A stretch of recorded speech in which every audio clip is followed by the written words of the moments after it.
You're watching the Action Sports Jax 24/7 network. Now it's time for the Brent Austen Show. To you, happy birthday to you. Happy birthday, happy birthday, happy birthday to you. Was that one of our AI projects right there with the happy birthday, or is that like something that's just out there? I'm not sure. And I just tweeted, is it happy birthday or is it happy anniversary, really, for us? I'm not sure which one. We are 1 year old today on the Action Sports Jax 24/7 network. Obviously, we actually celebrated the reunion of our show about a month ago. We like to celebrate around here. And, hey, is that the only time I've ever done a show in the history of my life with glasses on? Yes, it is. Because a year ago, we were coming back from the Combine, and I was a wreck, man, on this day a year ago. I felt like so bad. I remember Bob Longo, our GM, who now has since retired but helped start this baby, so a special shout out to him. I remember him coming into the sports office that morning, and, I mean, we were, like, grinding at night. We were grinding, man. It was not a lot of sleeping. And I had just got, like, allergies / like a 24-hour thing while we were in Indianapolis. Felt awful for the first time, because I think I had jinxed myself. I haven't been sick in like 5 years, and I felt so bad. He comes in that sports house. He looked at me. He's like, "Are you okay?" I was like, "Man, I must look really bad." So did the show with glasses on that day because the eyes were not working. Let's just say, hey, what a difference a year makes. Quite frankly, I don't think I've ever looked better, Hamby. Holy cow, what a shot. I mean, if we could win an Emmy for the background, we win. So where am I? It could be a great guess. Got to be on the west coast of Florida, right? I mean, with the water looking like this, got to believe it. So I won't let everybody guess. But, Steph's folks come down to the Inglewood area, which is southwest Florida, between like Sarasota and Fort Myers, every year for a couple of months. And they kind of live inland a little bit more. Well, why not go take the shot right to the beach if you could, right? So here we are. Not to get political, but what is this called now? Is this the Gulf of America, baby? Of what? Yeah, sorry. I didn't know that. That just hit me. Speaking of getting hit, this area, it's unbelievable. We've been coming here for years to visit Steph's folks, and they've been coming here since, like, I think the late 90s. Before that, her grandmother would come down to this area. And thank goodness, like, the beach is about, I would say, I don't know, some 8-10 feet down. Just a little description here. In October, when Hurricane Milton hit, it wrecked this part of Florida. Like, I mean, incredible. Like, we're looking at some of the places that we would normally see, like some of them are devastated. But the craziest story I'll try to illustrate real quick. Again, we're like 8 to 10 feet up from the water in the beach part, which they actually have already built up over the years, back up from other hurricanes. And the structures are set some, I don't know, from the water, like these, probably like 30 yards. To get to the parking lot is probably, I'd say like 75 yards, like almost a football field. They said in October, when Milton hit, there was 4 feet of sand in the parking lot. In the parking lot. It had to like get 8 feet up and 75 yards out.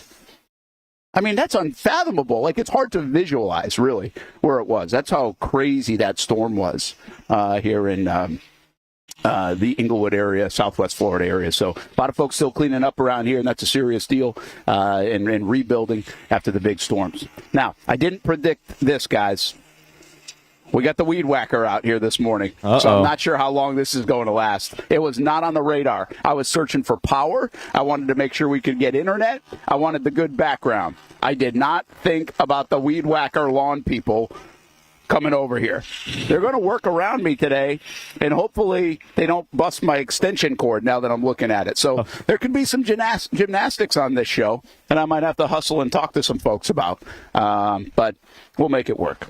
here on the show. Brent Martineau, Jason Hamby. Big fight for Austin Lane tomorrow. Obviously, he won't join the show today, and we can't wait to see what happens tomorrow night in Vegas. That's about 6:30.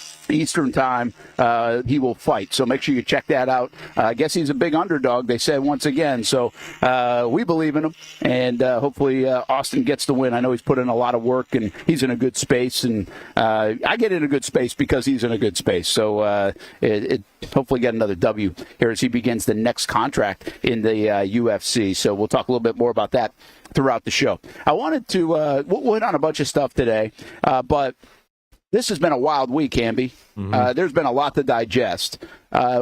I just put together a show yesterday that had Liam Coen and James Gladstone talking and how much they talked, and this was without the press conference, and we made an hour show out of it for the Action Sports Jax 24/7 network. So you'll be able to see that on Monday and in future weeks, and we already have one on the Liam Coen introduction, but that's how much they talk to everybody, and that's also how much we got to learn about them and what they want to do. And as I said Monday, Tuesday, as we're going through it, it was a whirlwind, maybe easier for everybody on the outside to kind of digest some things. But I took away with, man, there was a lot of good stuff. And so I went through last night as much as I could find and chopped up some sound bites that stood out to me. Not every one, but things that stood out. I came up with like a dozen of them. I think I asked you to cut another one that I couldn't find, and we got that one. And then there were other topics. So I guess my overarching question today, as we kind of recap a pretty dang good week, but a big week in Jacksonville as now this front office is set, is did you have a favorite thing that they said? I mean, they were on a bunch of media outlets. So if you liked something that they said on like the competitive outlet, I don't really need you to tell me that one. All right? Like, we're celebrating a birthday and anniversary. Have some respect today. No, I'm just kidding. Whatever you liked about what they said, and obviously there were a lot of repetitive things that they said too. And then the other thing I thought we could do today is throughout the show, and you could put it in there, and maybe we get to the chat on it. But what's the favorite buzzword and buzz phrase? Because there are a lot of them. And what I like from a media standpoint, and I think you should like too from a freshness standpoint, is there are a lot of buzzwords that are kind of new. Like there's a new language being spoken in Jacksonville. It's not necessarily the same old. And I think that's why we kind of like this right now in Jacksonville with James Gladstone, Liam Coen, and Tony Baselli. So I think you take a 30,000-foot view of this, and you're like, damn, this is a good week, a big week, and a lot to digest.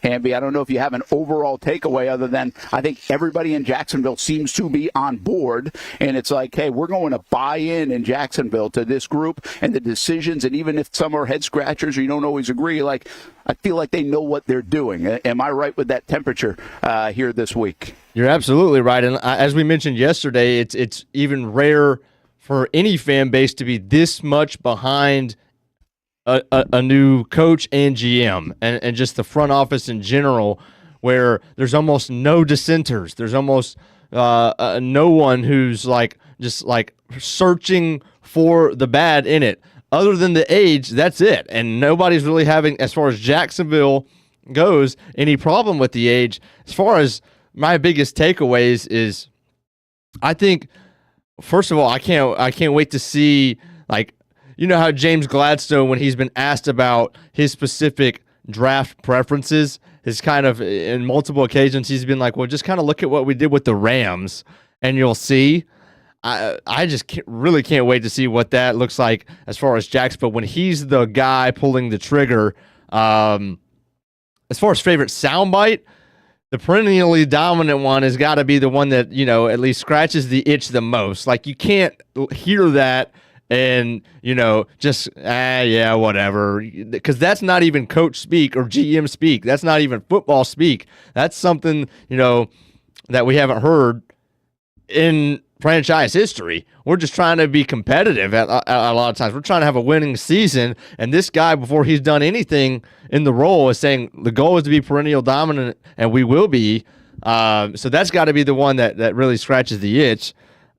The biggest takeaway, though, Brent, is that these guys are on the exact same page, and we're going to know a lot more about their decision making and not just have to guess why they make the decisions they make. We're going to know why they do it, and that's going to help everybody. And again, well, if they make it a wrong decision, you might have more ammo. But at least you understand what they're going for, the motive, the motivation, the goal, and I feel like it'll be a lot easier to get behind. Yeah, I think that's well said by you. I think you're right. I think that that's where transparency comes. Transparency lives in messaging. The things that we've been screaming about for a while here it comes in different forms, and it fills different buckets. Like you can almost have a bucket list, right, and say, okay, where are we putting that one in? And you're right, and that comes in different looks. But I think the idea that we kind of know where they're coming from, their view of it, whether you agree or not, to your point, is at least a nice ground to come from. And you'll be criticized based on your principles of that, or if you stray from that. Because quite frankly, so far, James Gladstone's been very adamant, we're going to do what we do, and we're going to do it this way. But how much variance is there, right? How much do they pivot? Will they pivot? We'll see. But they certainly have a belief system, a way to do it in intangible system, and other things that they really will lean on through the course of this. So three big things. We're going to get right into these because, I mean, there's a lot to get to. Plus, Daniel Griffiths gives us a long look at Trevor Lawrence. Some things that I found interesting about his article on ActionSportsJax.com. You can read all of them, by the way, over the last few weeks. ActionSportsJax.com. You can get this show, everything we do here in the Action Sports Jax 24/7 network on a one-year anniversary of it. But we'll talk Trevor in just a little bit, too. But I want to get to some of this reaction. And I would say three things really stand out in my mind. And ironically, it's all from Gladstone, maybe because we've heard from Coen quite a few times over the last month. Perennially dominant. We're going to get to that in just a moment because that was the loudest thing, and I'm not sure enough people heard it. Like, I'm not really sure enough people heard it. Like, that one, we should probably just be putting that one out, Hamby, on social media and let that one run a little bit just by itself because, it got caught up in a lot of other things. Right. So you're right. That is a loud statement from a guy. And here's the thing. It was the last thing I think he said in our interview, which means for our experience this week in a 26-hour window from the podium to a quick little 2 or 3 minute one-on-one at Jags headquarters to the podium in Indy to the scrum locally and then to the one-on-one we had live on our show on Tuesday, it was really the last thing he said to us. And I was like, man, this guy had said so many calculated things, so many rhythmic things, if you will, so many of what his belief is. You really get it. That's cool. There's a lot. That's not a criticism. But then he said this, and I was like, whoa. Like, that really caught my ears when he said that phrase. And that was loud. It was really loud. So we'll get to that in just a moment. But the other two ones, and we're not going to hear this one, but we reference it quite a bit. And we'll actually reference it again, and he'll talk about what it means in one of these sound bites. Is when he said on the podium in Indianapolis, he said, urgent and explosive on defense, the fans are going to see a little something different. I mean, he acknowledged. He basically was like, that defense sucked. I mean, that's basically what he said. And by the way, metrically, he's not wrong, you know? And so I thought that was loud, too. Like, for a guy who, again, at very level, those were loud statements. And then there's one other one that I think, again, goes back to last year, what they can do this year. And without even making a move, we'll hear from him. This is the one you gathered. But I had asked him a question right at the end of the local media scrum. It's like, basically, if you just took the team from last year and just, boom, plopped it in 2025 and ran it out there with what you guys now have in place, do you feel like it's more than a 4-win team? And he's like, oh, yeah, there are things that we can do. Like, definitely. Coaching-wise, schematically-wise, those things that we can elevate guys to get better use out of them than essentially those guys did.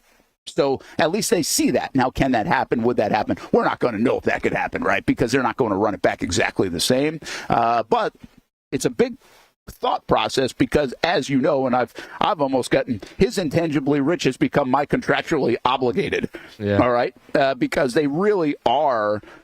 That is a real thing. So they are going to run back a lot of starters on this team out of the, let's just say, 22, 25 key players on the roster on offense and defense. But they won't run it exactly the same. There'll be some tweaks. So we'll get an idea if he's right on that, at least an idea of what this looks like. And by the way, I think that's loud, too, because we all believe it. I think everybody in this city, everybody in that building believes they're better than a 4-win team. Now, were we wrong about how good they were? Maybe, but they're better than a 4-win team. So I thought it was pretty loud. Let's get right to a couple of those and talk more about it. And let's just hear the one that I think is the loudest, perennially dominant, man.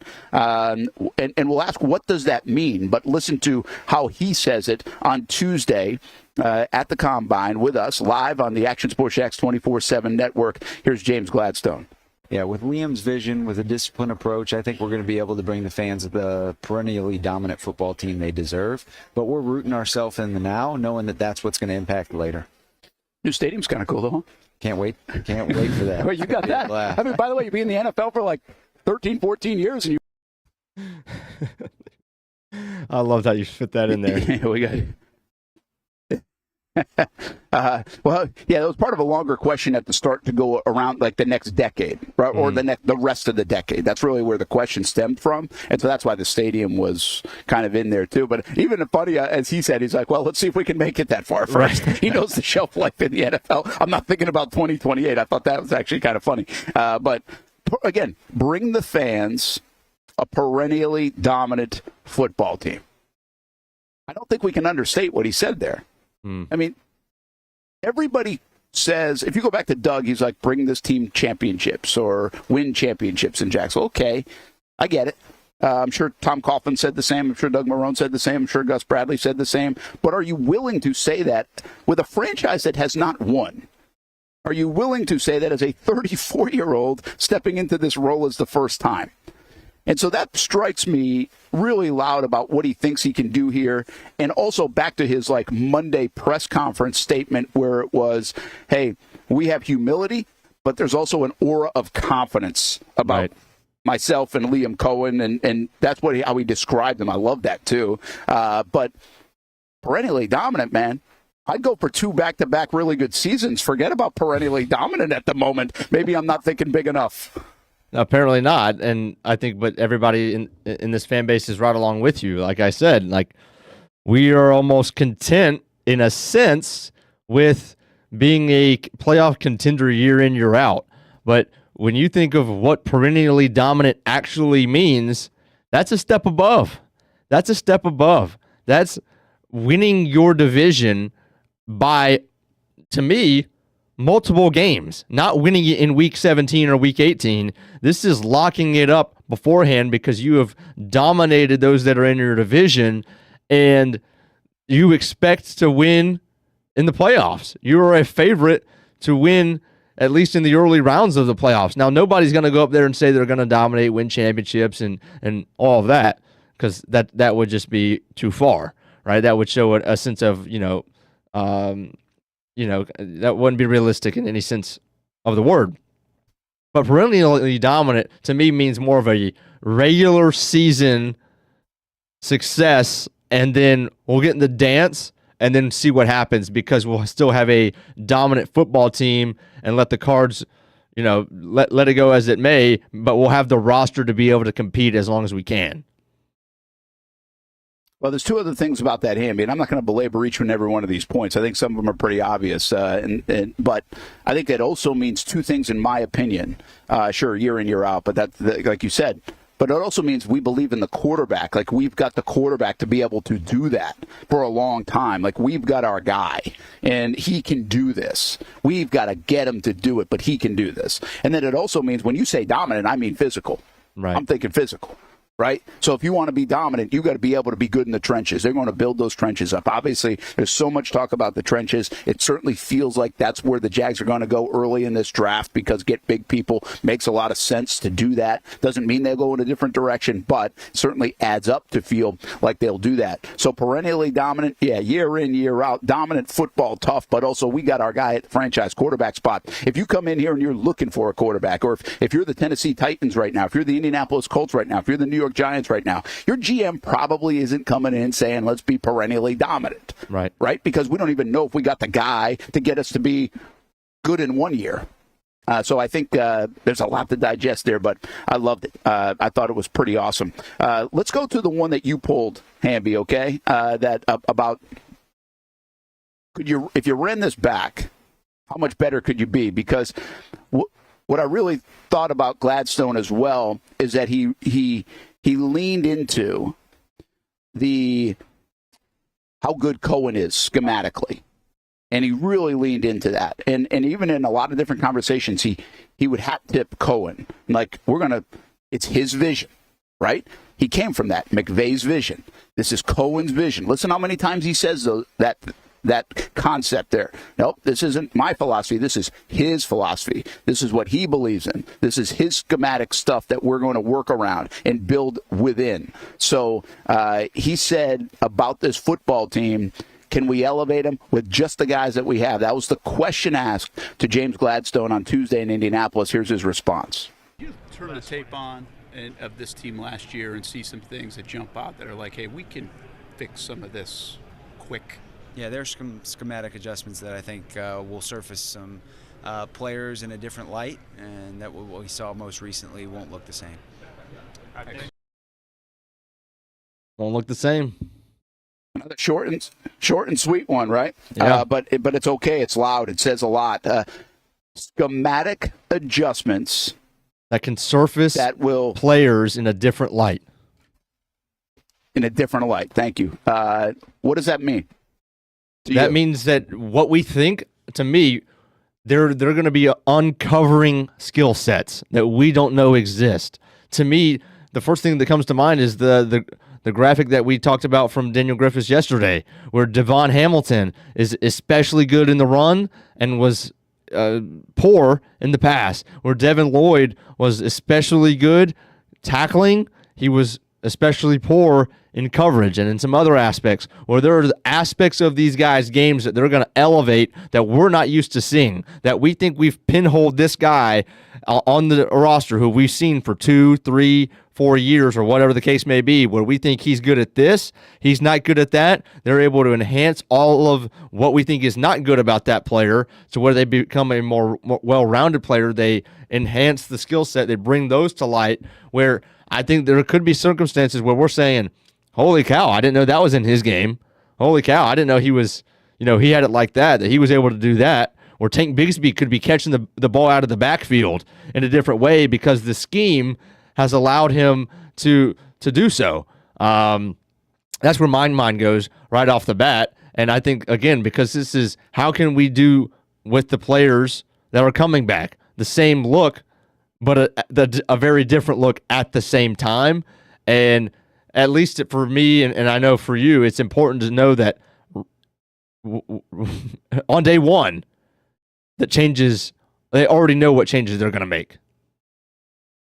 Okay, so I think about the schematic adjustments that will basically serve players in a different light. And then my mind goes to, okay, everything you just said, Hamby, but who? Who specifically? And again, Daniel Griffiths wrote about this a little bit yesterday, but I'm going to give you a couple of guys that really jump out to me as soon as I hear that. And again, we could go up and down the list. I'm talking about who comes to your mind right away. And I'm going to give you 3 players. And I'm going to start with, we're going to get really into Trevor Lawrence from Daniel Griffiths' article today. And Trevor's one, right? I mean, and you're going to see some metrics that are brought up by Daniel in that article on actionsportsjax.com that you're like, oh, I get that. I mean, we know there's going to be easier stuff here for Trevor Lawrence. Okay, so he's one. And we're going to deep dive on Trevor a little bit more later on. I think the other 2 guys to me that really are easy, this is low-hanging fruit here, but makes some sense now in this conversation, Eric Armstead. All right? Armstead, who was outside, move him.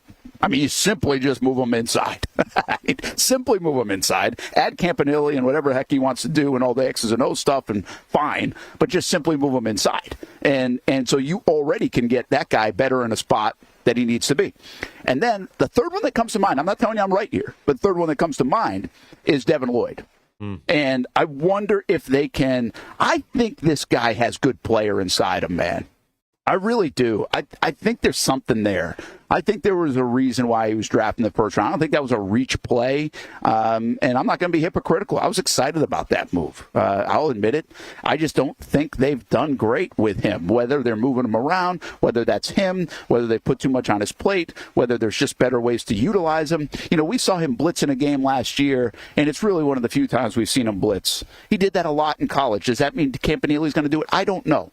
But he just comes to mind that, hey, schematically, if we adjust what we're doing with him, he can get a lot better play out of that. So those are my three guys that come right to the forefront. Trevor, Eric Armstead, and Devin Lloyd. And if those three players alone elevate their game to where they can play as two former first-round picks and a guy that's got a pretty decorated career in Armstead, well, this Jaguars football team is going to be a lot better. Who comes to mind for you? I think, I can't have a list without Trevor, where I think that's on the front of Coen's mind. I think that's on Gladstone's mind.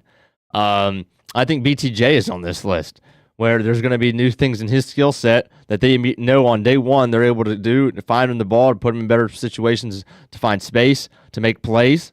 So I'll say BTJ. And then on the defensive side of the ball, I think Devin Lloyd's a big one.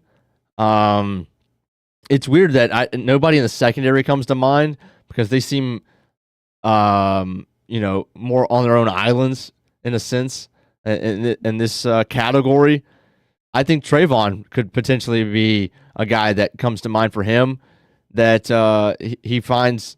Look what have the Rams done? They've kind of found specific roles for each of their guys, but they've allowed them to move around. They've allowed them to play to their body types and their exact skill sets, regardless of that. If the hand is in the dirt, if they're standing up on the outside, if they're got two hands in the dirt.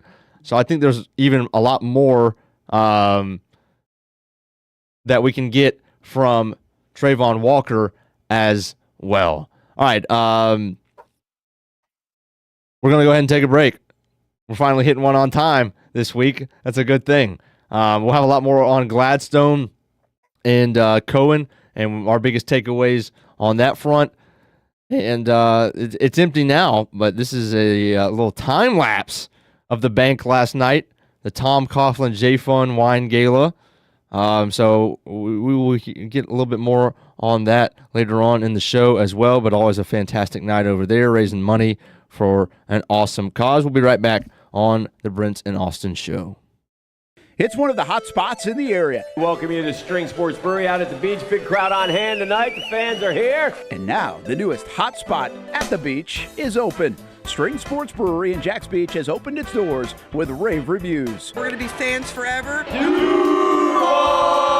Cozy up to the bar, grab a seat in the sports-themed restaurant, or grab a seat outside and feel that breeze coming off the beach as the weather warms.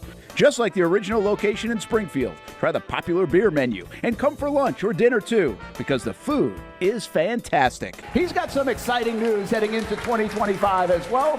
Christian Kirk. It's where we hosted Jags Report Live in the football season, and the String Sports Brewery staff can't wait to host you. Hey, welcome back here to String Sports Brewery. And if you haven't checked out the new location in Jax Beach, which many of you have, you got to do it. String Sports Brewery, now with 2 locations in Springfield and now open in Jax Beach on Penman Road. 2024 provided plenty of memorable moments for the Jacksonville Armada on the pitch, including another conference championship game appearance for Tommy Krasanovich's under-23 men's team.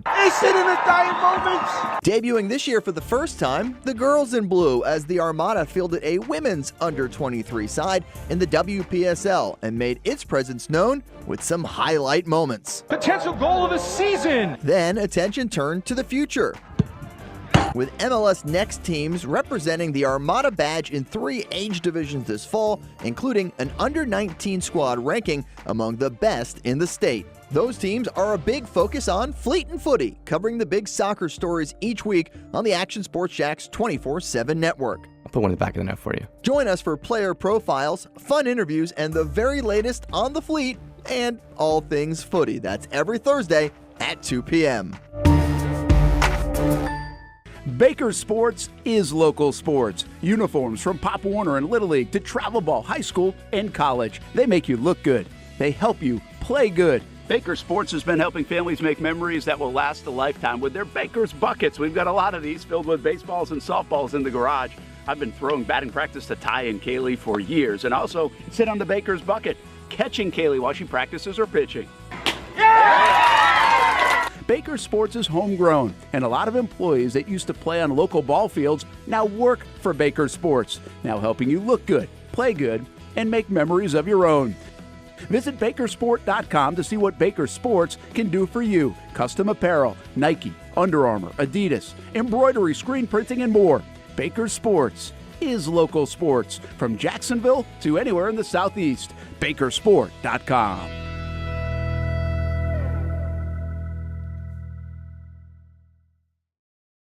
The Tom Bush family of dealerships, they've been serving customers in the Jacksonville area for 55 years. They've been your go-to spot to get and stay on the road since 1970, and that's still the case here in 2025 and beyond, even if the cars have changed just a little bit. Check out the sleek line of vehicles of the future. That's right, electric vehicles. Tom Bush offers a full lineup of reliable electric cars with state-of-the-art service facilities. Like the new VinFast, Tom Bush is among the first dealers in the entire country to offer the VinFast, and let me tell you, this thing is sweet.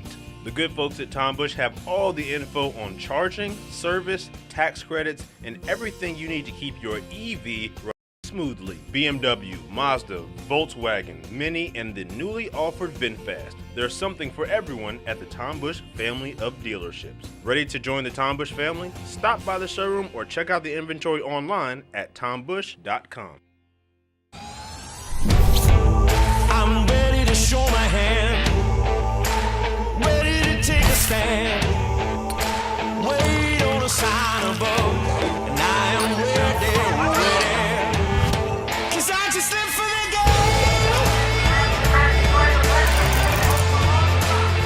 'cause I just live for the game, 'cause I just live for the game.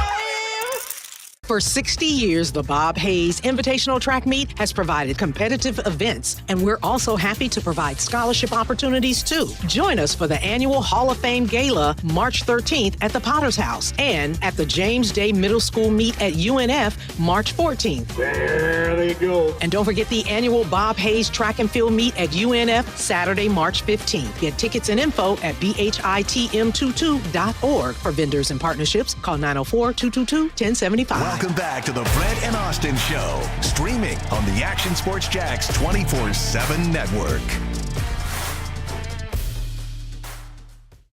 Hey, welcome back. As you take a look at our Action Sports Jax 24/7 network studios, that is not what it looks like today.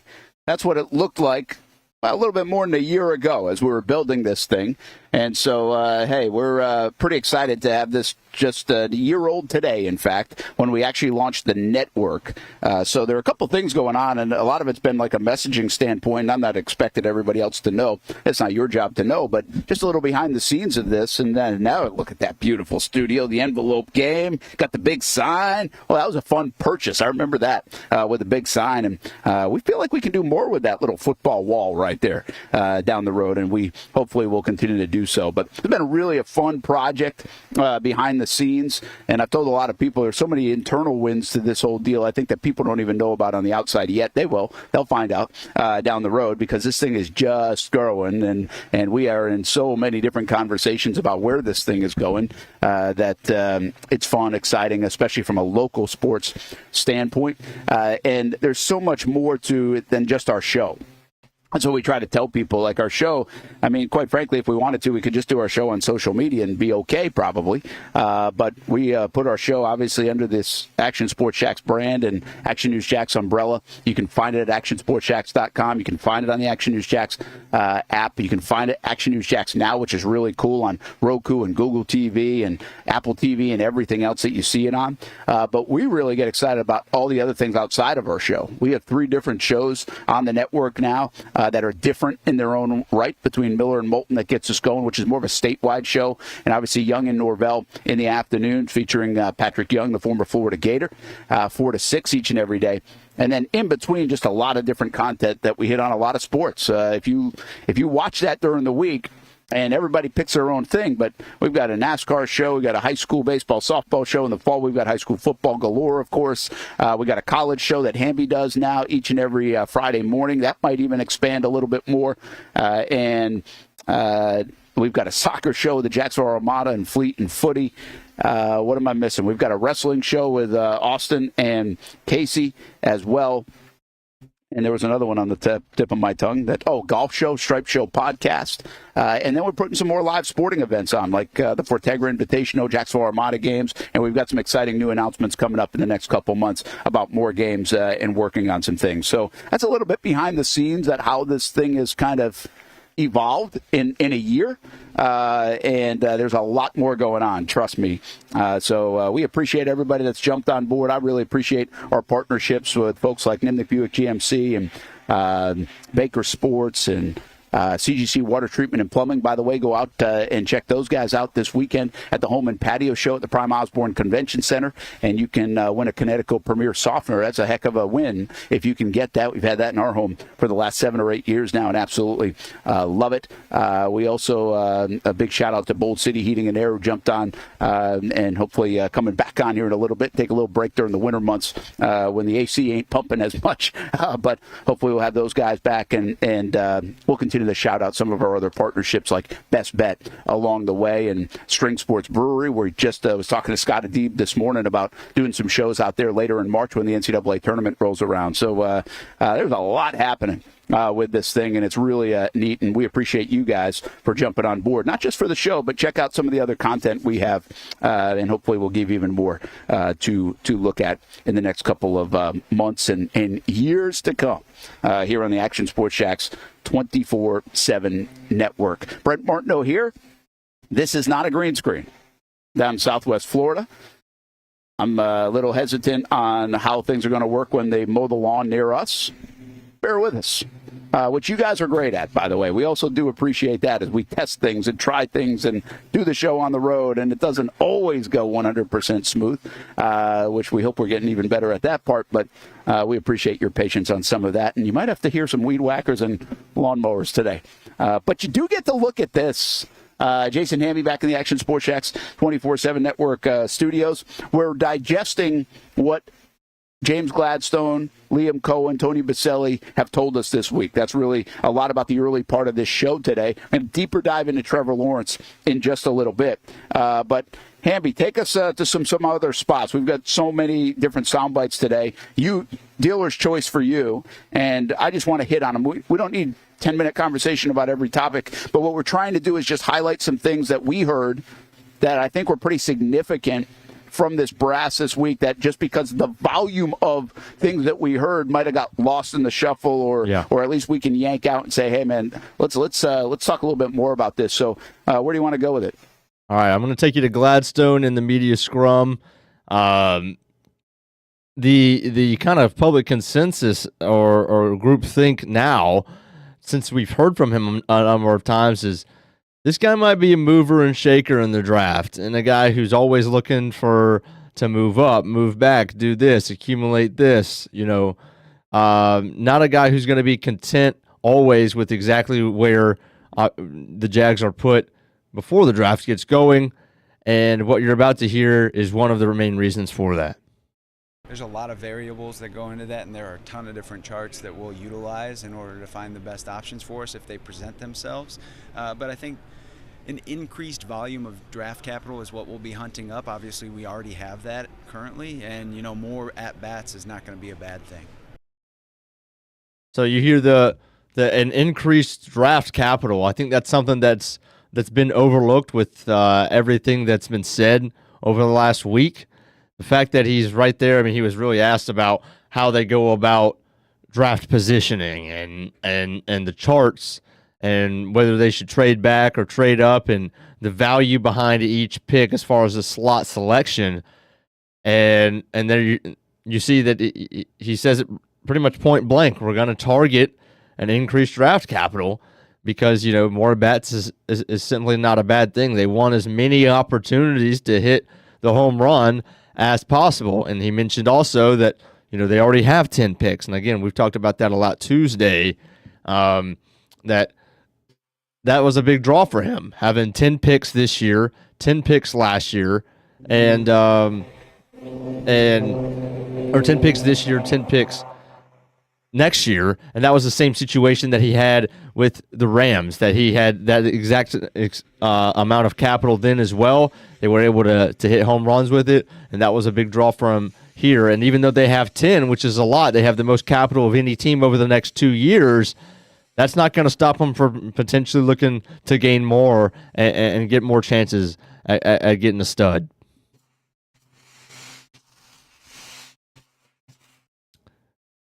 Brent might not have me. That's okay.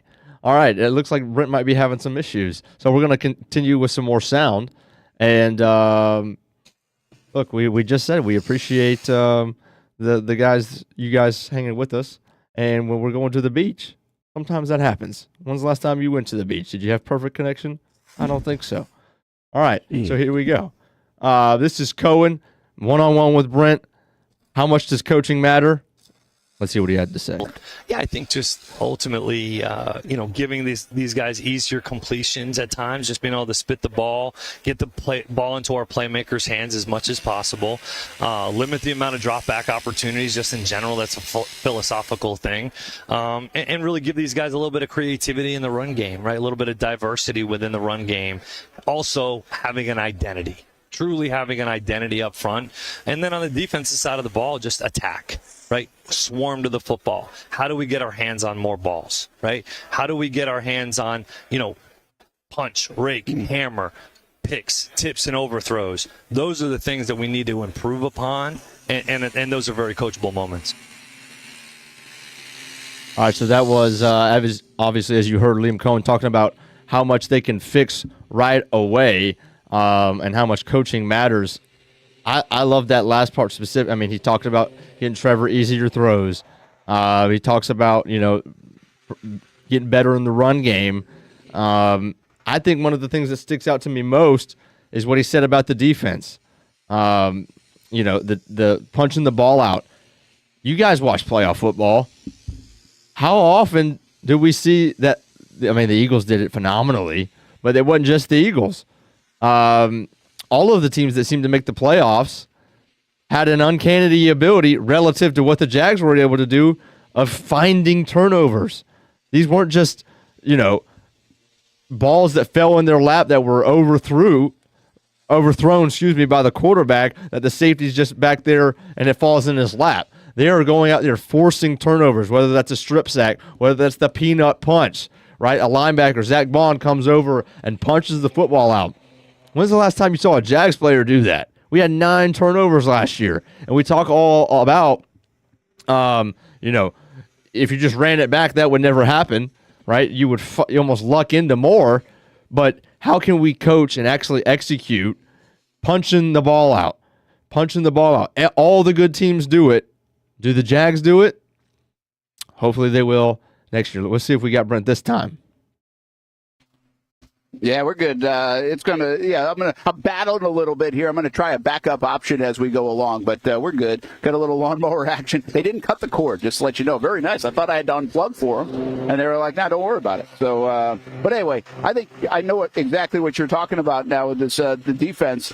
What I wonder about on the whole batted ball, I think everybody teaches turnovers. Okay, I think everybody stresses turnovers. There's not a football coach in the world that doesn't know the significance of turnovers. And so they teach it. But it's really interesting because if you think about Sutton, Coach Sutton, who was with the Chiefs for so long and then came here to Jacksonville under Mike Caldwell when he was an analyst, it's like wherever that guy went, they got turnovers. Like wherever he was a part of, they seemed to get more turnovers. Like the 2-year run under Mike Caldwell, we saw something 2 years in a row that I hadn't seen in my 17 years here in Jacksonville. That was like a lot of turnovers. Like the Jags were forcing them. You go these ups and downs, and they've been many a times where they don't have like leads in games and other things, other recipes to force turnovers. Well, Sutton and Mike Caldwell were able to figure that out. They were able to get them. And it wasn't like they were sacking the quarterback 50 times or anything, but they had really big moments turning the football over. Well, last year it reverted back to kind of what we've seen in Jacksonville a lot of different times, and not enough of them. So, yeah, I mean, not surprising to me these guys are going to emphasize it. But how do you do it, Hamby, is a different story. And while I know Coen's saying it, I get it. But can Campanile really get these guys to do it? Right. The Jags are going to have more than 9 turnovers this season. They are going to. But does that mean they're going to have 32? Right? Like, I don't know that. And the other elements of this set up very well for Campanile and Coen to really preach it. Because, one, you're not going to have 9. You're probably not going to be behind or even as much as you've been in the last year or even a couple of years. So just those specific things will help your numbers go up. And then once you preach it and believe it and you start seeing it, I think they're going to have some helping factors is my point on this. But I wonder if they can actually do some things schematically or just mentally or the way they teach it that actually will result in more. But if anybody could figure that out really for sure in a 100% way, they'd be paid gazillion dollars to coach on the defensive side. A lot of turnovers are circumstantial and a little bit of fortuitous luck, if we're being honest. Yeah, I agree. You either see it or you don't. I just do think that there's a way to teach.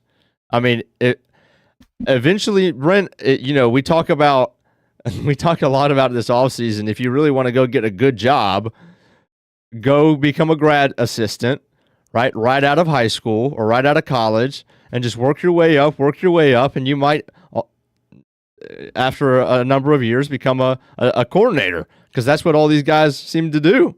I think if I had to do it again, I would have played and focused on one thing, the peanut punch, and forcing that turnover specifically, just that one action, being able to tackle and punch the ball out, and I would be paid millions of dollars to teach that. And whichever defense I had would lead the league in that. I don't know why Charles Tillman is not a head coach, or not a head coach, but at least a defensive coordinator or an analyst, or not an analyst because it has to be on the field, but some kind of or a DB coach. Like, we've got to get Charles Tillman back in the game, because he literally it's named after him. Like, everybody does it now, and he started it. Yeah, I mean, listen, it's the secret formula. He did start that. It's more, I think, the awareness and focus of it that becomes a predominant way to do it. And I think the thing that gets me more on the Campanile side of things is listen to him say, we're going to celebrate shedding blocks. Yeah. All right? Like, we're going to celebrate running to the ball like we were celebrating a turnover. And I think, again, that's where the coaching and the messaging and everything else and identity come into play, because if you do that part, you're going to be around the ball more. So when the ball's loose, okay, now you fall on top of it, right? You naturally get one. Or it's just going to be a hard hit. You're going to play with aggression. That's your mindset. That is a mindset. Just ask Austin Lane, and defense is a mindset. So if he can preach that, deliver that, the Jags can play like that, they're going to see some results. But the overall point for me is you're going to see some results anyway in Jacksonville on the turnover side of things. You definitely will. And let's stay on the Campanile side of this, because one of the things that I really wanted to get to in my interview with Liam Coen, since we talked to him much, he did like 50 hours of interviews for GMs. Well, he did even more interviews for coaches, right? I mean, unbelievable how many interviews this guy has done in the last month. And so I asked him, hey, give me something from one of your interviews that was kind of fun, right, or something that sticks out. And he actually brought up Anthony Campanile, the new defensive coordinator, and listened to him talk about what transpired in that session. Yeah, I think when you get a guy like Anthony Campanile in the actual in person, and you start to see him get up and demonstrate block destruction, the passion that he has for the way that we want to play the game, and you get into those experiences and you see them live. I've been watching him specifically from afar for a long time, had my eye on him for a very long time. Then you get up close and personal, and you see that affirmation. You see why you really kind of saw those things in him. Those are the moments, right, when you really get into the ball part. You get away from the fluff, hey, this is where I've been, this is kind of what I believe in. Well, show me. Show me those experiences. Show me how you're going to coach these players. And those have been the fun moments.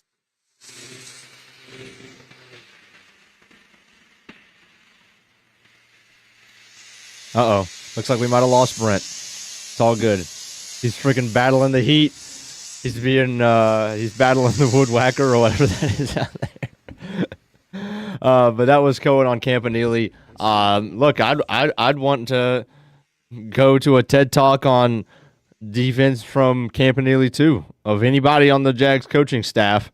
I love to hear Coen talk about offense in depth behind the scenes. I love to hear what Udinski, where his mind is at. But I think above them all, I think we'd all want to hear Campanile, right? And he, again, we're tempered because he seemed, many of us were probably saying something similar to Ryan Nielsen last year when Doug hired him, that he was going to be a big motivator. He was the guy that was going to get you out of your seat, get you riled up, get you ready to run through a wall, right? And that didn't happen. Didn't happen. And I'm not saying that the effort wasn't there. I'm saying the production wasn't there. Ken Campanile, is he the real deal in a way that Ryan Nielsen wasn't? Who knows? Who knows? But to hear Coen talk about him that way, that he's up out of his seat, he's showing this, I'm going to be honest with you, hard not to be excited. Hard not to be excited. You want to see the Ventrell Millers of the world. Like, here's the thing. When you're watching a regular season game last year and Ventrell Miller's flying around, it was obvious. Obvious. And that's why we became a big fan. A lot of fans became big fans of Ventrell Miller because he'd come up, hit a hole, and blow somebody up. Right? It seemed like Ventrell Miller was playing faster and hungrier than everybody else. That was great for Ventrell Miller, but that shouldn't be the case because everybody should be playing like that. All 11 should be playing like that, not just Ventrell Miller. Ventrell Miller was awesome, but he shouldn't have stood out because Foye should be attacking downhill like that. Devin Lloyd should be attacking like that. The safeties should be attacking like that. Like the Cisco that we knew from the first year or two where he'd come down from the safety spot, read out a screen, and blow the guy up. Really didn't see that last year a whole lot. It's not like it's not in there, but where did it go? Where did it go? It's not like Cisco's lost a step. He's in year 3. Like, he's young. All of our defense is young. We don't have old guys on defense. We have veterans, but we don't have old guys. So where's the attack? Coach Ripley says in the chat, it's the hunger. Was that there? Again, we talk about it all the time. All of these guys are hungry. All of these guys are hungry or else they wouldn't be in the NFL. But were we a step slow? I don't know.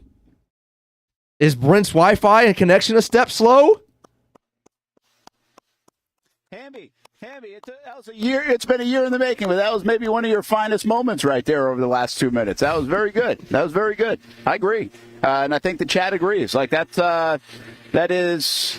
The chat just said it, right? Ventrell, he did look like that. I think that's why we fell in love with him for like a 3 or 4 week period. Yeah. I think that's a great example. Now, can you get this whole defense playing like this? I always bring up the example, and I say it many times, like if you're watching with your wife, when I'm watching with my wife, like other games, like, why don't the Jags play like that? Like, that's a bad thing to say. That's a bad thing to say. Like, this is football at the highest level. You shouldn't have to say that. And I'm never a big believer, like, you're not playing, you're not trying. Like, that's not it. It's just that sometimes it looks different. Again, these are marginal things, right? So, yeah, I think it's a really good point. I think it feeds off what, obviously, Coen was saying before my Wi-Fi went out again. So here's the deal, just a little Wi-Fi update. So as I was trying to figure out, hey, listen, Hamby's Burner, you can get Starlink with the American Express. I'm on my way to getting, I think I might get it. I haven't done it yet, but this would work out really well. This is going to motivate me to probably get it. But working on a few more things to come through before I can make sure I can handle that on this new project. But I just threw the hotspot into the Gulf. No, you didn't. So I just said, screw the hotspot.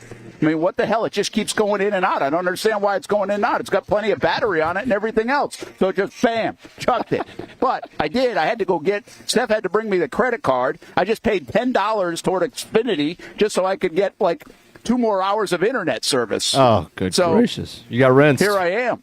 But I got it. But now I'm good. Now I feel better about it. So that's what's going on here. I don't understand. The hotspot's been friendly to me lately, but not today. So these are the challenges we have. at some point. Go But, pay that you guy know across the lawn to go to another lawn and do that one first, and then come back here later.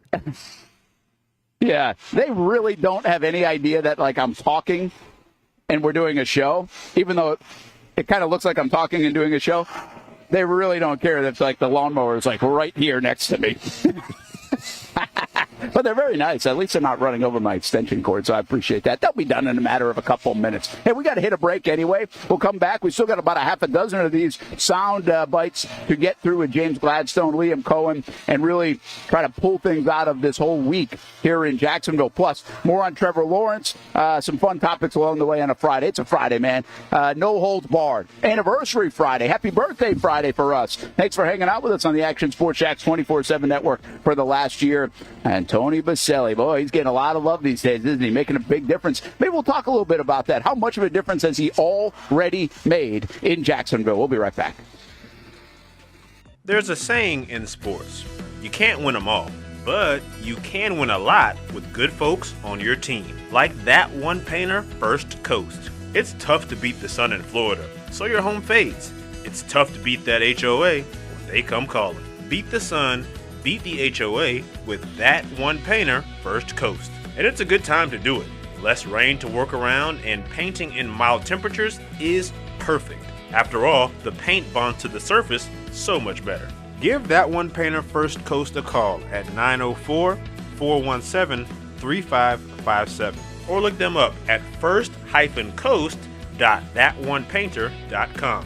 Fast estimate, guidance on color and HOA requirements, and the highest quality job you'll find anywhere.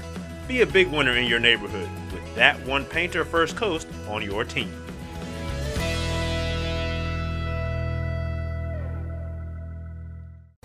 Just be yourself. Maybe we're talking about being a dad or a mom, a first responder or a teacher. Maybe it's a sports fan. We love those. We're talking about anyone in the Jacksonville community. At Community First Credit Union, just be yourself means being real. When you partner with Community First, it's straightforward. They're people connecting with you, so you can be yourself. I've been coming here to Community First for years. This is the Bartram branch, the one I usually come to. And they have mortgage loans, personal loans, and auto loans. And I'm almost done paying off that truck loan. Just a few more months. Good rates, easy online banking, and friendly customer service when I have a question. It's easy to be myself with Community First. They live up to the slogan in their name. Community First has partnerships in the Jacksonville community with the Iceman, the Florida Theater, the Jacksonville Zoo, and many more. Visit one of the Jacksonville branches or find out all you can do with Community First Credit Union at communityfirstfl.org so you can just be yourself. For the game day hustle and every day in between. Juggling my show, Jags Social, to going under the Friday night lights and a social life, it's a daily tournament. But this ride, MVP status. The all-new 2024 Lincoln Nautilus isn't just my car, it's my personal locker room, office on the go, and VIP lounge on wheels. Let's talk tech. My profile remembers everything from customizing my dash display to setting the ambient lighting and my signature scent. And wireless charging, essential for live tweeting scores. Whether I'm packing for a beach day with friends or heading to the gym, there's space for every passion. After dominating all day, this becomes my recovery zone. The massage feature is like having a personal PT on call. Life's a non-stop game, but with this ride, I'm always on my A game. The 2024 Lincoln Nautilus. Drive your passion. People helping people. It's at the core of what Alive Credit Union is all about, and it's been that way for over 70 years. From the start in 1954 to today, the mission remains to inspire financial wellness and give you a financially fit lifestyle. Alive Credit Union and its employees are committed to not only serving their valued members, but also our community here in Northeast Florida. I had a chance to see that commitment firsthand as Alive partnered with our Action Sports Jax 24/7 team to bring you Armada men's and women's soccer broadcasts. Inside the 18, it is a shot, and it's a goal! Chloe Chivers! And that connection to the community continues with Alive Credit Union's support of the Police Athletic League of Jacksonville. Alive Credit Union's commitment to our community also involves serving the financial needs of all first responders through the recent merger partnership with City and Police Federal Credit Union. Join the community and become a member of Alive Credit Union today. Find out the many ways you can be inspired in financial wellness at alivecu.coop.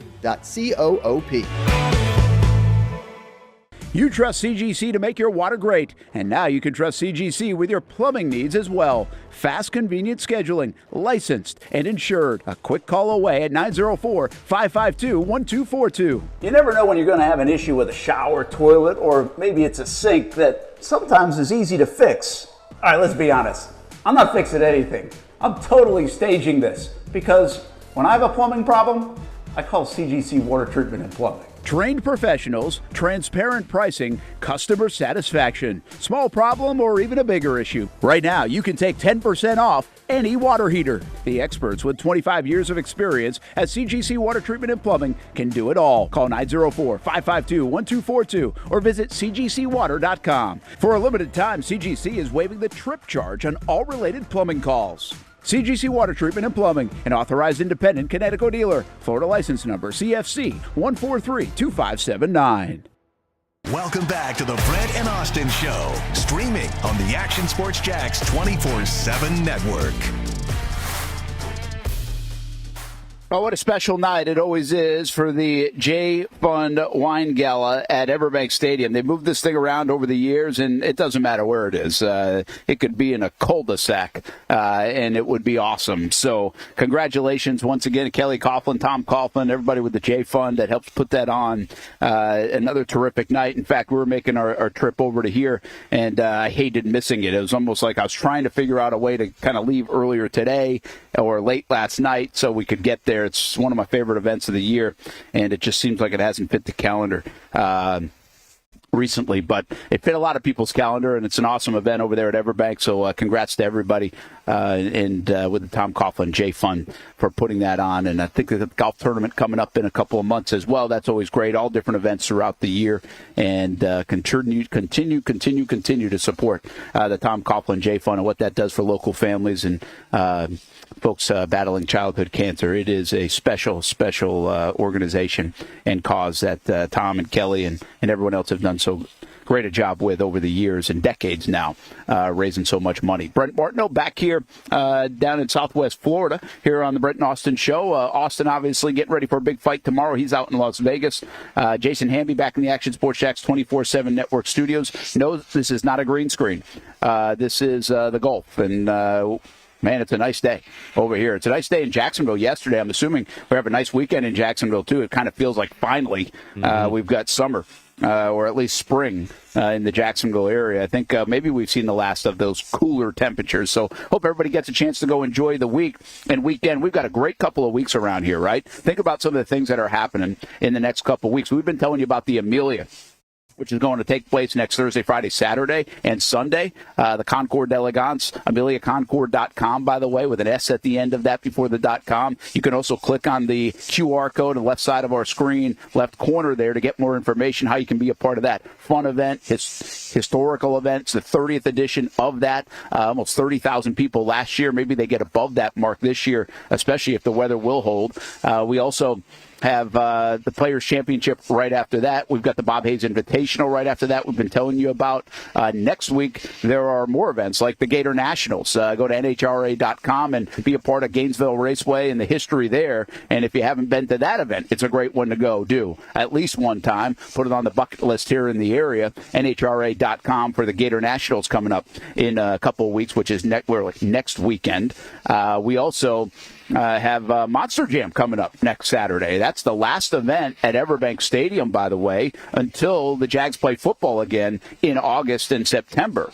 And the construction on the stadium is, of course, ongoing. So it is a chock full of events for just about anything you want to do over the next couple of weeks back in Jacksonville, which is really cool. And then all that sets up March Madness, of course, which is also on the horizon. Brent Martineau, Jason Hamby, we continue to go through some of the things that were talked about this week with James Gladstone and also Liam Coen and even Tony Vaselli. And Hamby, real quick thought, I mean, Baselli, remember a month ago now, Baselli was up against it. Went on the radio show, shouldn't have gone on the radio show. He was getting absolutely hammered, the pride of the Jaguars. And what a pivot. In like 48 hours, Balky fired, obviously Coen hired, and now what's transpired. And, I mean, I'm not sure anybody's ever had a greater first month on their job. I don't think so either. I mean, his approval rating is 100%. And it was tanking there for a second just because, you know, it wasn't necessarily the problem with Baselli as much as it was with Balky. We all know that. And it was some of the things that he had to say about Balky. But as soon as Balky goes, then that clears the way, and Baselli is almost restored and fandom-wise as what he should be, which is, you know, the guy who represents the fan. And I think that through these last couple of weeks, yes, he's going to do a lot more than just represent the fan. But I think, at least so far, he's done a phenomenal job of asking and speaking to the fan throughout every time that he's really talked. That he knows what we have in mind, the questions that we have in mind, and he kind of addresses those head on. Yeah, it's. I don't think there's anything to. It's hard to basically say, "Oh, Tony's done this," right? He's been a part of it, and I can just tell you I think there was a feeling. I saw someone. I think it was Real MBB that he's all over the Jag stuff right now. I think he sometimes comes in and out of our show, and he's a guy that tries to get as much Jags content as possible. And I've met him before and talked to him before, but he's a passionate Jags fan. So I'll just use him as an example. I think I saw him say something on Twitter yesterday or something else. Like, we've got more from these guys in 72 hours than it felt like you got from past regimes in like a decade, really. And the point of that was, see, I don't even forget about the point of that when it comes to media and everything else. That's not where I'm coming from. That's a fan saying that. If the fan feels that way, that's a good thing. That's what I've been trying to say for months and months and maybe years. But specifically, I go back to my article. When I retire, I'm going to frame that article because I think right now the last month has proven that article was right. Like, I don't usually sit here and say, pound my chest about being right or anything. I hate really when people do that. But I'm going to do it on this occasion because go back and read that. And go back and now what's transpired and how this feels right now. Now, that's not a long vision. I don't know what they're going to have for a record. I don't know if these guys are going to win Super Bowls. I'm talking about what we're talking about in the last month. I mean, it is actually happening. Like, you put things out there and you think you might know or you think you have a feel for it. I'm just telling you right now, like, we're watching it in real time happen. We're watching fans react that way. We're watching fans say, hey, I feel this. This is good. Like, I like this information. I feel like I'm a part of the ride. That's the stuff that we were trying to say for so long, right? Be a part of the ride. Take this place on a ride. This place is different than other places. You've got to understand that. And I think Tony Baselli is a big reason why we're seeing some of that. And I don't think we've seen it all yet. And that doesn't mean we'll know everything. But I think right now the best thing Tony has done is kind of flip that on its head. He's going to be able to do more of that too. So he's got a good understanding outside the building, in the city, and also inside the building. And he's adapted to that job very well, so good for him. And he's obviously, listen, if you're going to go hire people and sit in 50 hours of interviews, you're not going to leave those interviews and be like, well, I didn't feel like we did a great job. I mean, you're the guy helping hiring. You're going to think that you did hit a home run. And that would have happened almost regardless, okay, unless they landed on maybe Kellen Moore or something. But, like, they were going to feel like they hit a home run. Right. So that part to me is the natural part. That part's like, okay, we feel like we got our guy. We loved our guy. I knew Liam was the guy. I loved the James Gladstone hire. Like, that stuff's the easy stuff, with all due respect to Tony and the organization. I mean, if you just spent time with him, you hired him, you better think you got it right. But I think it's the other stuff that fans are talking about and feeling and seeing. I think it's 48-hour blitz of fans being entertained by all these different topics of, hey, here's how we're going to change the Jags, build the Jags, get a winner to Jacksonville. Like, those things, again, to me, carry weight. That's not media guys saying, I want access. There's a difference there, okay? Like, that's not it. That's I think sometimes it's assumed that's where I'm coming from. That's not it. No, I know this town. Like, I know how this is different than New England and is different than New York. Like, you've got to know the town. And I just think there's been a huge misstep over the last handful of years of knowing where you're at, knowing where your feet are planted. To steal James Gladstone, knowing where you're rooted, right? Like, right. Tony understands that. And we've done a Tony monologue many times over the last couple of months. And right now it's a really good one because I think he's doing some good things, and I think this is starting to shift. I feel like you can see it shift or feel it shift. And when you can feel it shift, it's almost better than seeing it shift because you feel it before it actually happens, in a sense. So there's a lot of good stuff there. All right, take us through some of the other sound bites, and I think I finally got rid of the weed whackers, by the way. I think they're done. Not a baby. Here's one of the things that was initially, man, that stuck out. But, when you see it in the full body of how much we've heard, again, it's another one of those things that kind of has flown under the radar, and it's Liam Coen saying, almost sympathizing with the fan just a little bit, showing a sense of understanding of some of the weaknesses in last year's team. So this is Liam Coen at the Combine on Tuesday. Yeah, it's been a little challenging going through the 50 hours of GM interviews while in between trying to be able to get some film work, leaning on the staff to have some of those evaluations. I think you guys know there's pieces in place, right? There's pieces in place, and there's some obvious places where we can improve and get better. You guys know what those are. Ultimately, it's just how do we do it, whether it's through the free agency and through the draft. We know we have to fill some of those voids. You guys know what those voids are. Pretty telling. You guys know what those voids are. That was one of your favorite. Yeah, that was one of your favorite things. I remember when he said that, and we were coming off that, and I lied. I guess I didn't get away from the blower and the weed whacker just yet. But they must want to listen to the show. That's the thing. That's okay. We hope everybody does. But I was struck by that soundbite when I was listening through everything again, and I was really thinking of you and Casey.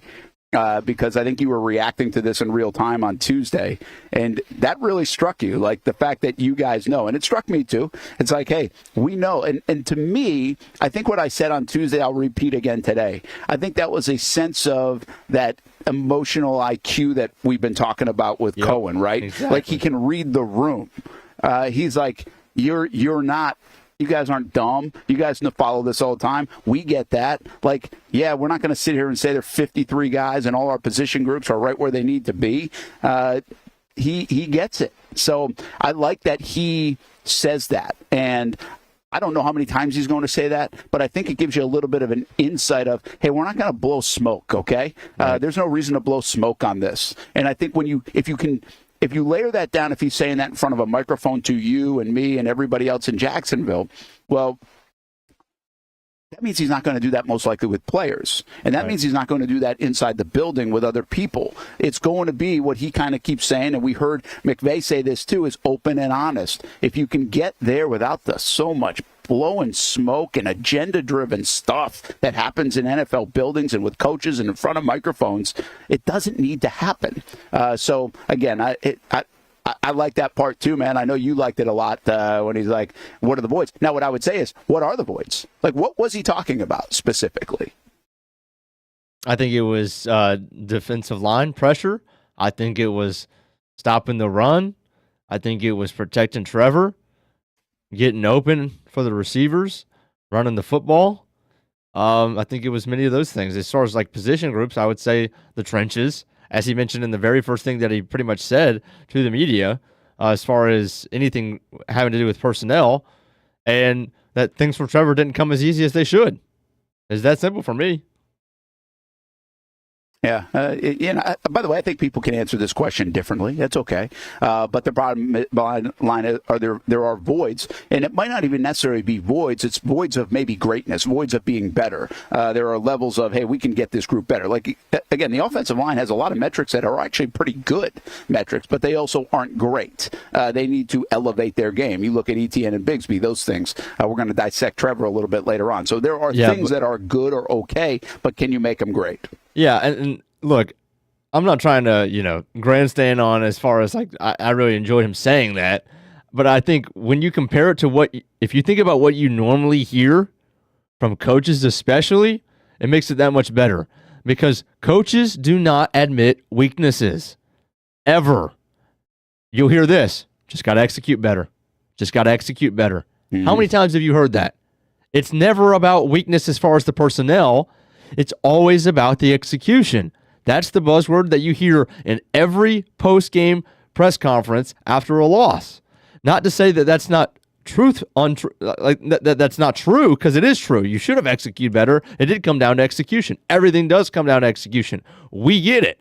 However, sometimes the guy on the other side's better than you, and you executed well, and so did he, and he put you on your butt. That's part of football. That's part of sports, and that's the part that's never addressed, or at least acknowledged. Just acknowledged to me, just acknowledging to the fan base that, hey, we had some weaknesses personnel-wise, or in certain aspects of football that it didn't even it might not have even mattered how well we executed. We still would have lost that rep. We still would have lost in that scenario. We still would have lost on that position group. Thank you. Because that's what we're trying to say. We're not trying to say that we suck. We're just saying at some positions or in some aspects, we're not as good and we're not great. And so showing that acknowledgement, I think, goes a long way. Yeah, and I really feel like this is where I think Coen and Trevor are going to click, and maybe this new regime and Trevor, because I think Trevor does that. Like, I think you have Trevor on a podium who will say things like that. Hey, we're not mentally tough enough. We're not physically tough enough. Hey, we've got to learn to deal with, he'll be the guy that will say some of those things without trying to worry about the messaging that's going to filter through. He's just being transparent in that sense. All right, where else are you going to take us? All right, let's go back to Gladstone. Because we've heard from a couple from Coen. I want to get him on the line, right? Because he said multiple times, he's talked about the O-line and the D-line. And so much so that for me, I'm like, are we going to take big man after big man after big man in this draft? How much of a priority is it going to be? Or is that something that they're also going to address in free agency? Where does this rank on as far as their priority list? He talked about the line with you here on the show. Yeah, I think the guys that we have on roster, I mean, they're gonna play for us. And beyond that, I think Liam's scheme is going to help that cohesive sort of feel for that unit. And so often that's what a successful offensive line is. It's not any one individual operating on their own, but really the group of five operating in conjunction. And so that's where we start. And then beyond that, obviously, we got some draft capital that we can certainly look to prioritize those positions at certain points. But look forward to just seeing it all come to life and really the dialogue that we'll have this week to continue to wrap our minds around. So here's an interpretation for me on that, right? First of all, it's an acknowledgement, and you do wonder. This was really my favorite little exchange probably from that interview with Gladstone, because we're sitting there trying to say, okay, how different can you make it? I mean, Tony Vaselli's talking about the offensive line. Liam Cohen's talking about the offensive line in the trenches. James Gladstone's talking about the offensive line in the trenches. But how different can you make it? Like, these guys are coming back. They gave Walker Little a new deal, and that might be okay. It's just that they gave him a new deal. Ezra Cleveland under contract. Obviously, Mitch Morse has another year. Could you move there? Maybe. Right guard, you're going to probably have to fill. And then you've got a young player in Anton Harrison. Like, what are you doing there that's different? And we need to, as an outside, we need to feel like the only way to get better is to be different. Like, you can't run the same guys back. Well, what he's saying is, listen, we got the guys, and we're going to coach these guys, and the scheme's going to be the difference maker for these guys. We're going to get better play. So when we have the earlier comment about schematic adjustments will serve these players in a different light type of answer from Gladstone, he actually might be talking about the offensive line more than anybody else, Hamby. Even though it didn't come to my mind, he might be talking about the offensive line, because the schematic adjustment on this offensive line is going to probably be pretty loud from Liam Coen and what he's able to do. And will that serve these guys in a better light, meaning the offensive line as a whole and individually? And the other part of that, if we really break down the soundbite, is okay, we're going to start planning for the future too, right? We need to go find some guys for the future. Mitch Morse is probably it in 2025. Ezra Cleveland, the contract starts to look different. And then, so we need to find younger players. Specifically, I would think at the center position, they need to go find their center of the future. And they might be able to try to find their center of the future in this draft. Maybe that comes in a second or third round selection that they end up getting, and he's your 10-year guy. And that's, by the way, underrated. It's a position where the Jags have been very good traditionally in this organization. They've been able to get a guy like Brad Meester forever, and even Brandon Linder got good play out of Linder as well. So it was really up until Fortner when they tried to do it again, and that one didn't work out. But what can they do from a young guy standpoint at specifically the center position? I would not be surprised if they addressed that in the draft. I'd be shocked if they didn't take a center in the draft at some point. I don't know when, but I'd be shocked if all 7 rounds come and go, and there hasn't been a center taken. I think my mind goes exactly what we've talked about with Coen and the adjustments he made with the Buccaneers, where traditionally with the Coen in his history, especially at Kentucky, there was not a whole lot of counter, not an inside zone, right? Running between the tackles, straight up, follow your guards, and then he goes to the Bucs, and it's like, I imagine he's watching the film on his own O-line, and a lot of those guys who are returning, and he's thinking to himself, well, their skill sets do not match what I traditionally call as far as our run game. So what am I going to do? And then they make an adjustment, which might be a foreign term. They make an adjustment, a big adjustment, and they say, all right, Coen says, like, screw it, we're going to run counter. We're going to run counter. And their offense explodes. Their run game explodes. Their averages go way up as far as runs per carry. Rashad White and Bucky Irving, they start running counter and pulling guards because he believes that based off of the tape, that's what the skill sets of his individual players and as a cohesive unit can do. And then there you go. So I don't know if that's exactly, you're not going to be able to come in, I can't say now, and say, look, based off of the body types and the flexibility and the athleticism of Ezra Cleveland and whoever our right guard's going to be and all of that we should switch up and go to this specifically. I don't know. But maybe Coen does. And maybe Coen is identifying that right now. Could it be that whoever they go get a right guard in free agency exactly to plug and play, not just because that guy is good, because he's going to fit with Morse and Anton. Whatever they're good at, this guy's also good. Or maybe it needs to be opposite. Their weaknesses, or whoever they go get at right guard, is exactly their strength, and he's able to pick that up, and it makes the whole unit look different. We've seen so many times in the past where an offensive line will be about as mid as it gets. They go get one guy, and all of a sudden, the guys who you didn't even know their names outside of that guy who are playing next to that guy are a lot better, right? It's such a unit, and that's what the Jags have got to still figure out. And I think, look, that's another reason why Coen was hired to do the job, and I think that's going to be a huge priority for Gladstone. And again, another thing that gets me excited about the construction of the roster.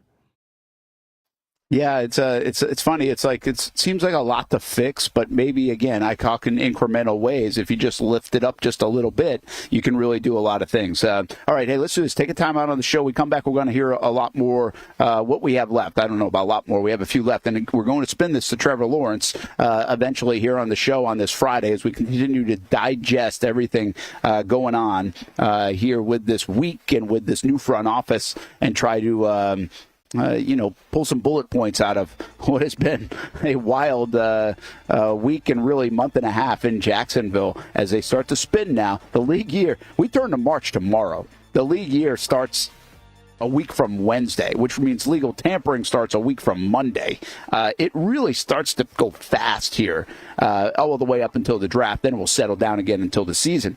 But so much to do. They say they're not behind, but, man, they ain't going to stop. They won't be sleeping too much over the next couple of months. That is for sure. Hey, the UNF Ospreys play on Sunday in the ASUN tournament. That will take place Sunday afternoon against Austin Peay, a team they lost to earlier this year, blew a 16-point lead It will take place on a neutral court in North Alabama, so make sure you pay attention to that one. We'll have it covered on Action Sports Jax primetime as well on Sunday, 10:30 on Fox 30, 11:30 on CBS 47. Check out everything going on with the Ospreys, and there's a lot going on right now as we morph the end of the winter season into the spring season with baseball and golf and tennis, track and field, softball as well. Softball's off to a really nice start. UNFospreys.com for everything Ospreys, including tickets, results, news, schedules, and the rest. But good luck to the men's team. And the River City Rumble will take place tomorrow, by the way, on the women's side with JU and UNF over there at UNF Arena.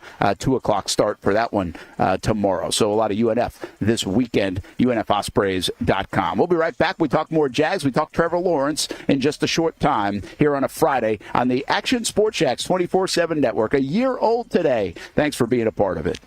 When it's time to get a new car for anyone in your family, just remember, nobody but Nimnick, the #1 Buick GMC dealer in Jacksonville. Get the latest price breaks on 2023 and 2024 models or the newest 2025 vehicles in the showroom on Phillips Highway or shop online at NimnickBuickGMC.com 24 hours a day. GMC Sierras, Yukons, and the redesigned Acadias, or get the all-new redesigned line with Buicks. It's nobody but Nimnick, and part of the reason why is this is a first-class buying experience here at Nimnick Buick GMC. You're not just a customer, you're a friend. This is about getting a vehicle that best fits you and getting you on the road, and also helping you and your family down the road. Nimnick has a treating you right guarantee, courtesy, respect, fairness. And most Buicks, GMCs, and Jacksonville's only Car Bravo dealer, nobody but Nimnick. Who has put in the most years and stands behind a better experience? Nobody but Nimnick. GMC. We are professional grade. 2024 provided plenty of memorable moments for the Jacksonville Armada on the pitch, including another conference championship game appearance for Tommy Krasanovich's under-23 men's team. It's in the dying moments. Debuting this year for the first time, the girls in blue, as the Armada fielded a women's under-23 side in the WPSL and made its presence known with some highlight moments. Potential goal of the season. Then attention turned to the future, with MLS Next teams representing the Armada badge in 3 age divisions this fall, including an under-19 squad ranking among the best in the state. Those teams are a big focus on Fleet and Footy, covering the big soccer stories each week on the Action Sports Jax 24/7 network. I'll put one in the back of the net for you. Join us for player profiles, fun interviews, and the very latest on the Fleet and all things footy. That's every Thursday at 2 p.m. I've been telling you about CGC Water Treatment and Plumbing for a long time now. Their drinking water systems remove up to 99% of contaminants. We've had a Connecticut water softener and drinking water system in our home for more than 7 years. You can see the difference whether you're washing clothes, the dishes, or what I like to do most, fill this up for some coffee every morning, and mostly all day. Remember, if you're not filtering your water, you are the filter. Don't be the filter. Right now, you can save $500 on a Connecticut Premier Softener and get a free Connect Salt Monitor with purchase. The experts at CGC Water Treatment and Plumbing will test your water for free and determine your water score. Don't know your water score? CGC will find out and recommend the appropriate Connecticut water treatment solutions so you can improve it. Call 904-552-1242 or visit cgcwater.com. Ask about our 90-day love it or leave it guarantee. CGC Water Treatment and Plumbing, an authorized independent Connecticut dealer. Florida license number CFC 1432579. There's a saying in sports, you can't win them all, but you can win a lot with good folks on your team. Like that one painter, First Coast. It's tough to beat the sun in Florida, so your home fades. It's tough to beat that HOA when they come calling. Beat the sun, beat the HOA with that one painter, First Coast. And it's a good time to do it. Less rain to work around, and painting in mild temperatures is perfect. After all, the paint bonds to the surface so much better. Give that one painter First Coast a call at 904-417-3557 or look them up at first-coast.thatonepainter.com. Fast estimate, guidance on color and HOA requirements, and the highest quality job you'll find anywhere. Be a big winner in your neighborhood with that one painter First Coast on your team.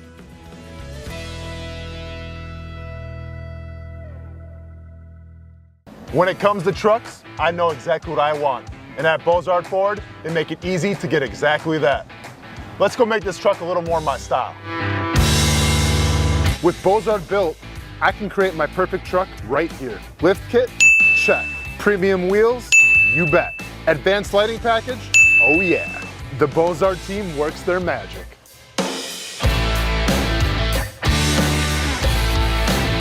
From bumper to tailgate, I'm making this truck mine. It's everything that I wanted and more.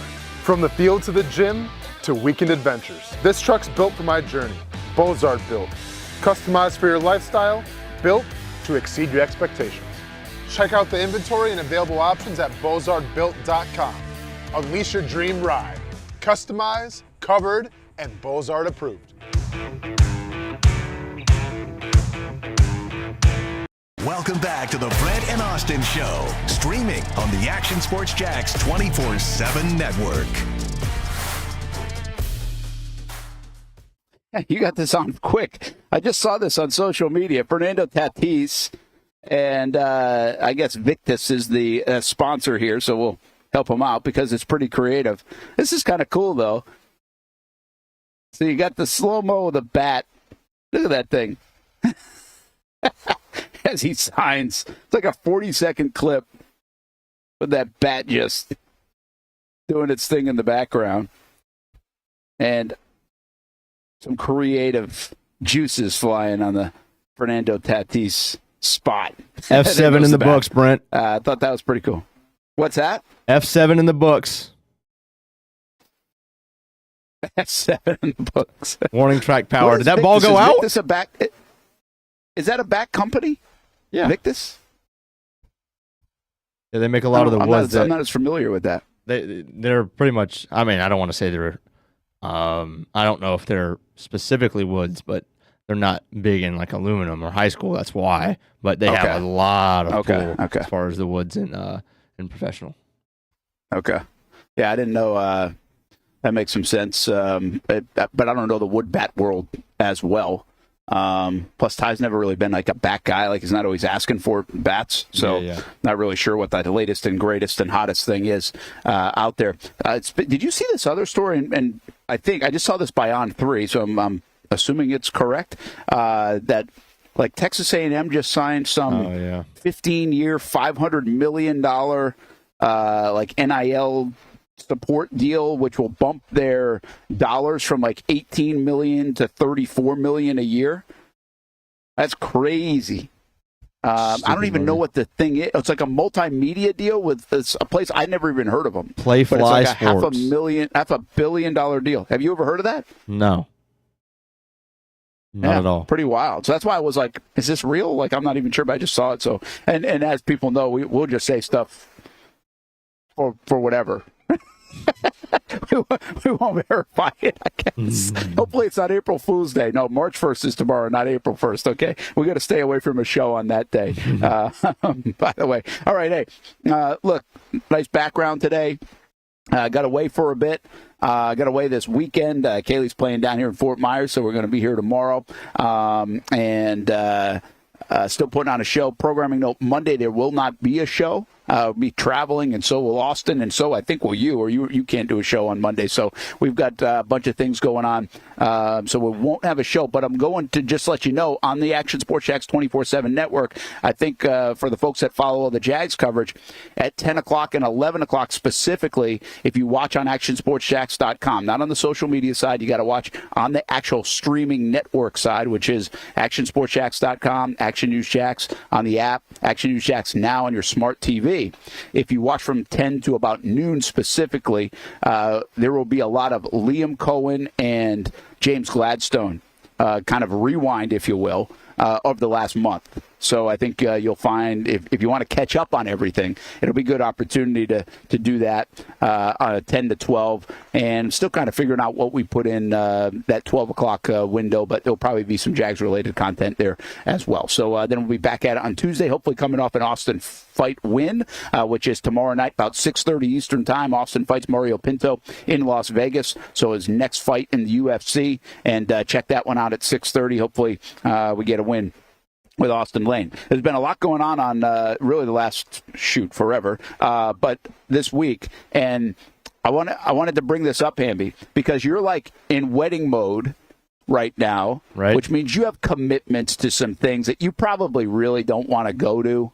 But you kind of have to go to. You're going to get in that even more. Now, once you get married, that's just life. That happens. But we all have that anyway. It doesn't matter if it's your significant other or anything else that you got to go to. And then there are other things that, like, hey, I have no problem going to or being a part of, but then you get, like, a better offer, and you're like, oh, man, I can't do that. I really wish you did ask.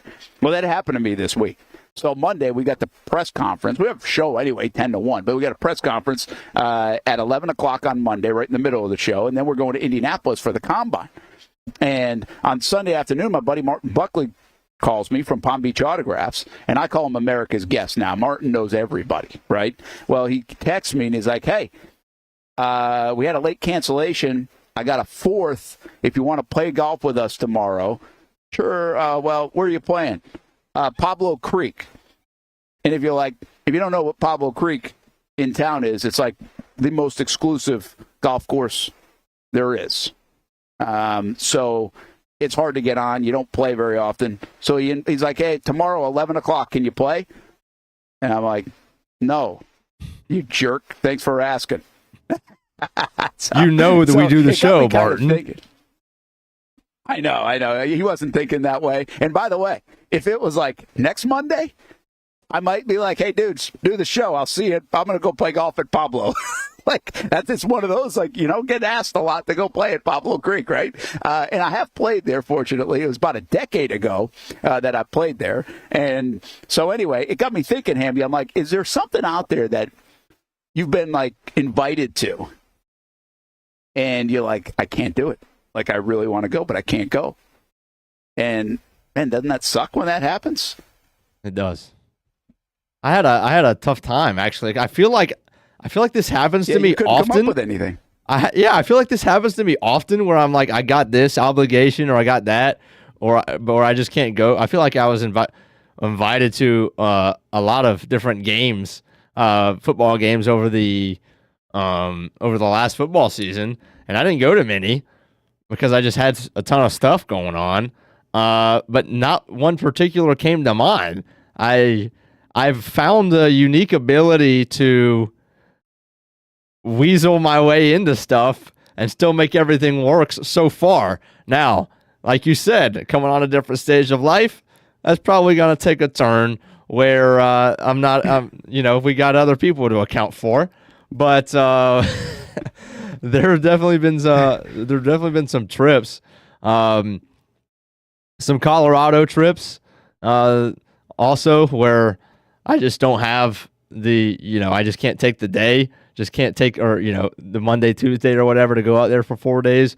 That's happened to me a time or two, but luckily not a day before. I feel like that's almost worse if it was like a day before and you got invited to something, because you could almost, if it was like 6 months out, it'd be easier to turn down, but a day before wouldn't be. Yeah, exactly. That's I mean, we all get that, right? That's part of life. But I was just thinking, because I don't even have a lot of those either, right? You don't get invited to a lot of different things, but I think you're right.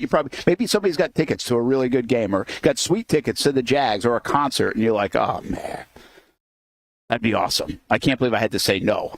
And the other thing is, like, you just know you're not going to get asked again for a while. Right. Like, it's not like, hey, maybe I'll go next week. Like, that was what this one was. I was like, I really wish you didn't text me, Martin Buckley. That's really what I got after. But meanwhile, Daniel brings up, hey, you guys aren't going to mention about the golf yesterday. We did bring up, remember with Paul Dozier during our fishing segment, he brought up to me that Jake Knapp was on the way to a break in 60, and he actually did finish it off. He shot 12 under. He shot a 59 on the PGA Tour yesterday, the Cognizant Classic in the Palm Beaches.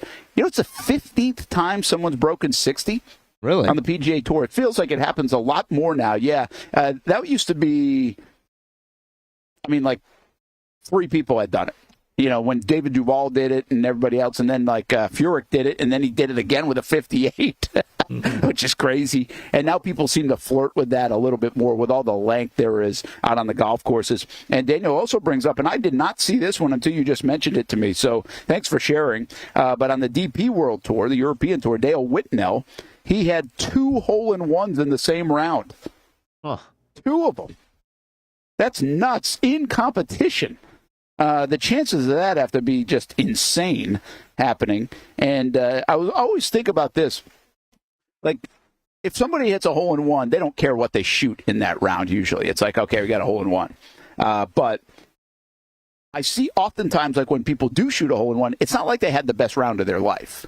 It's not like, oh, wow, I scored. Like, even on the tour, like if a guy gets a hole-in-one, it's like, okay, he might have shot like a 70. Mm-hmm. Like, that's not crazy for them. It's not like this dude got a hole-in-one and that's why he shot a 59 in Jake Knapp. Well, this dude actually did do pretty well. Whitnell ended up shooting a 9 under 63. So that was when you have 2 aces in the same round, you climb that board pretty quick. So some good happenings in the world of golf. Of course, the Players Championship right around the corner. We'll be there for the players at TPC Sawgrass, and really some of that coverage will begin even later next week for the players. And by the way, Action Sports Jax Stream18.com, the place to get the golf card now that the weather is a lot better.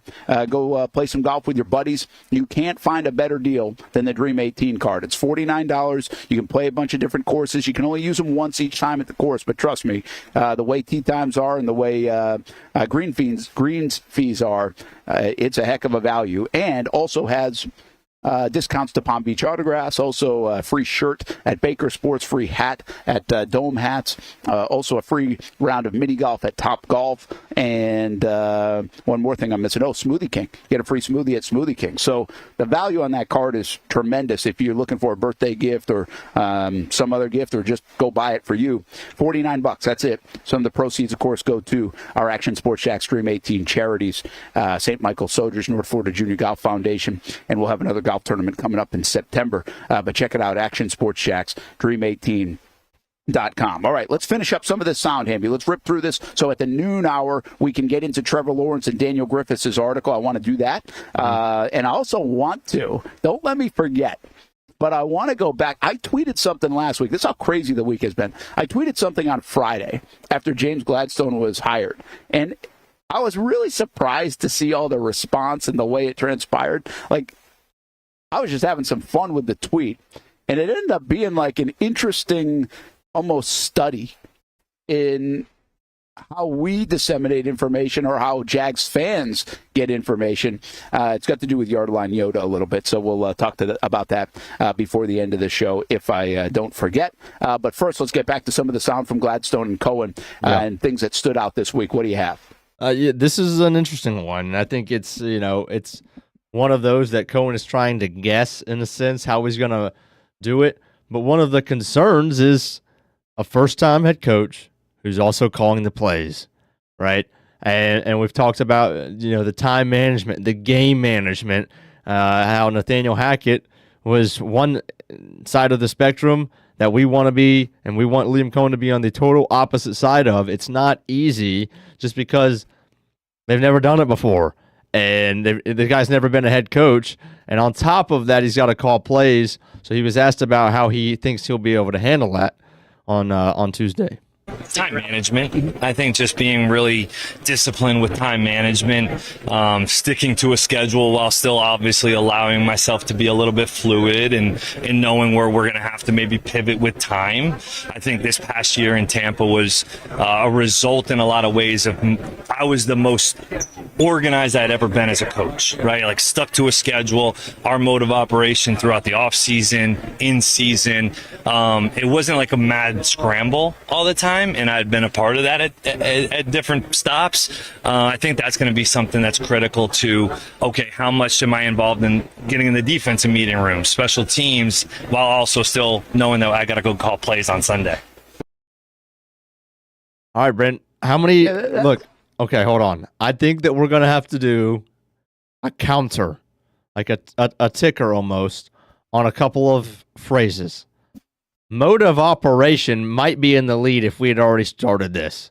Between him and Gladstone, mode of operation, it's at least above 50. It's gotta be. I've heard it 50 times That's in the one last week. that hasn't stood out. That Really? hasn't stood out as much to me, but that's interesting. Oh, my gosh. That one hasn't triggered me. And we all see that's kind of the fun of this, and maybe we'll do.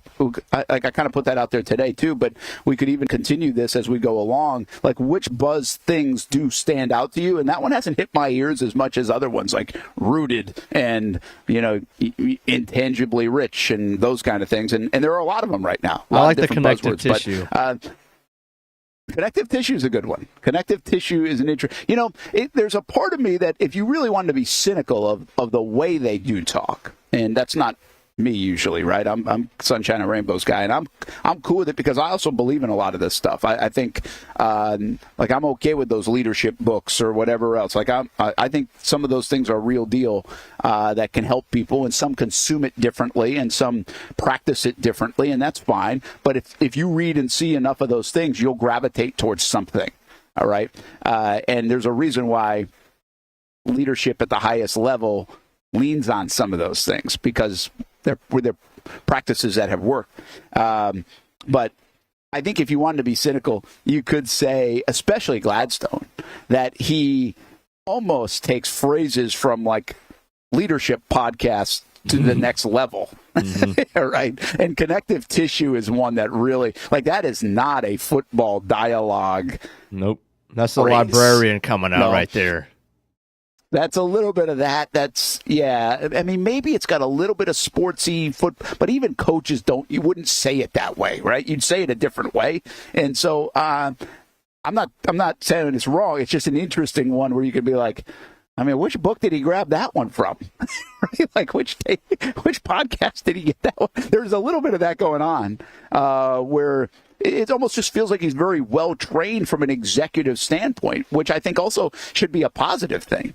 Right? I mean, he's well trained in what works, and also these, like I keep saying, this is simplistic. These are messages that are repeated. This is not I'm all over the place. And I'm picking here and picking there and picking there and picking there. I mean, they're living in the same little world right here, and that makes it clear and concise. And clear and concise means elite communication. You'll hear that. That's why. Clear and concise often leads to better communication. I'm not sure elite communication, but these guys can take it to the next level. So, specific about that soundbite, and then we'll move on. What was interesting to me in that Liam Coen soundbite was that he said he felt the most organized he's ever felt last year in the Bucs, in their processes during the week. And so, but he also had a tell that sometimes I think we assume that is the case everywhere, right? That everybody's got these processes that are very organized and you're detailed. And I have a big belief you can't be a good leader if you're not organized and detailed to some degree. Some are better than others, which probably makes them better leaders. So it paints a picture of Coen as obviously an organized, detailed guy who was able to figure it out. It also paints that he's been a part of it in other places that weren't like that, which is a tell on where it can go wrong.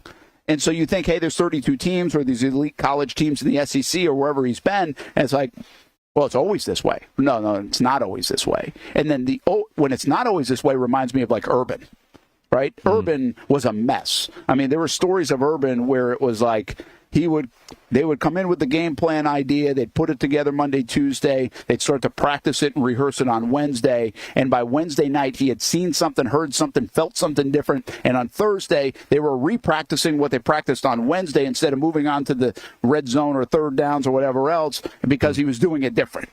It's like, what are we doing? Those are some of the stories. Now, how true those are or whatever else, but that's what you kind of hear. You weren't out there and knowing it, but to me, that's what that resonates when Coen says that. It can be very disorganized during the week, and that message then is not clear and concise. But Coen found himself as organized as he'd ever been, which means he's figured out a pretty good plan and a mode of operation that works.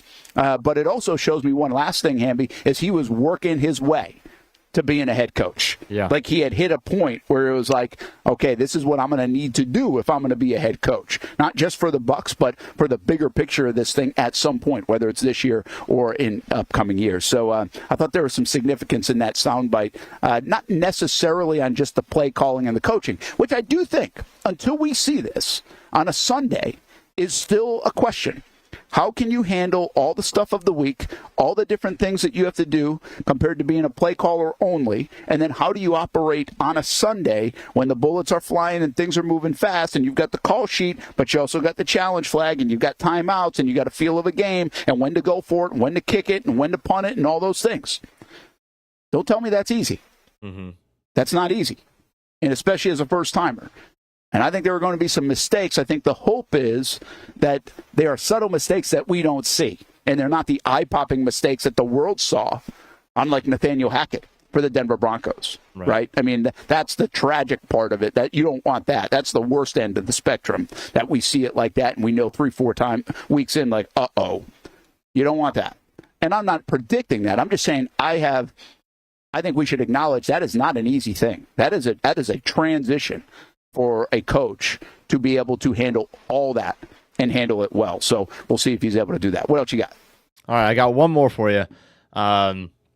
Look, we see James Gladstone as an innovative guy, someone that's up with the times.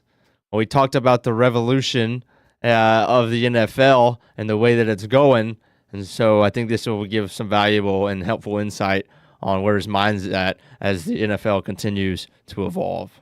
Yeah, I think the traditional mode of scouting is rooted in the idea that you got to see, you got to feel the people in person. And then you got this data analytical approach, data-driven approach that has its value. I think the fusion of the two is what I'm referencing there. And I think neither of which outweighing the other, but really having a graceful balance is what we're talking about. About that fusion, Brent. Get that fusion. Yeah, I really appreciate that soundbite from him. I don't get a lot from that one as much as you, maybe. Well, here's the deal. Just I'll just tell you from a reporter standpoint, where I had heard him say that now a couple of days in a row, and I'm like, wait a minute now, it's football. Like, we're not reinventing football. And you keep hearing this stuff, okay, it's outside the box. I asked the question in the press conference, right? Outside the box, what does that look like? And so I guess this, from a reporter standpoint, it was like, it felt like it needed a follow-up question. Like, what are you talking about? Like, what are we talking about? Who would you say right now, if you take this out of this context away from Jacksonville, who's revolutionary right now in the NFL? Like, who's revolutionizing the NFL? And who has? If you go back to the Rams of 1999, quite frankly, that would be the St. Louis Rams, and the fastest show on turf, and what they did with speed and weapons and everything else, and they brought that offense to the league and everything. Well, you'd be like, okay, that was part of a revolutionary period, it looked like, in the NFL. If you go back to the Legion of Boom, and you take the defense of Pete Carroll and Gus Bradley, and really at the forefront of what would become the next decade, a lot of teams adopting that style of play on defense. Well, that became a little bit revolutionary. Now, is it revolutionizing the game for, like, the next century? I don't know. I think there are levels of this. But back to here in Jacksonville, you're like, okay, they're talking about this guy. He's like a kid genius kind of guy. But what does it mean? So I just think it deserved a follow-up. And what I appreciate about it is that he actually answered it. Because I think a lot of times in the secret sauce world of the NFL, where everything seems so proprietary and so secret, that he actually was like, explained it to you and answered it. And so that's what I liked about that, man. I like the fact that he just simply said, it's the fusion of both, but don't get stuck on fusion. What I actually think was the interesting part of that comment was that it was almost giving them equal weight, not one more than the other, giving them weight, but providing both things to try to get them to a spot where, if you can look at it like a bar graph, and one's on the analytical side and one's on the player attribute side, and how can you line those up to where they are almost like identical? And that's the guy you want, right? Or that's the team you want. How do you do that?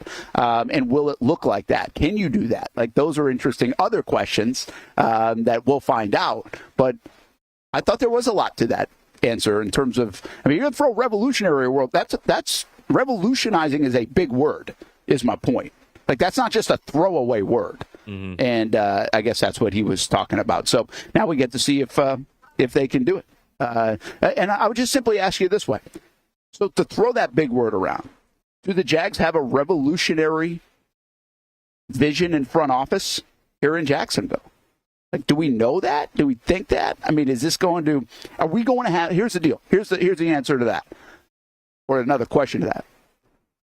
Are there going to be people in the next 5 years, teams in the next 5 years, blueprinting the Jacksonville Jaguars?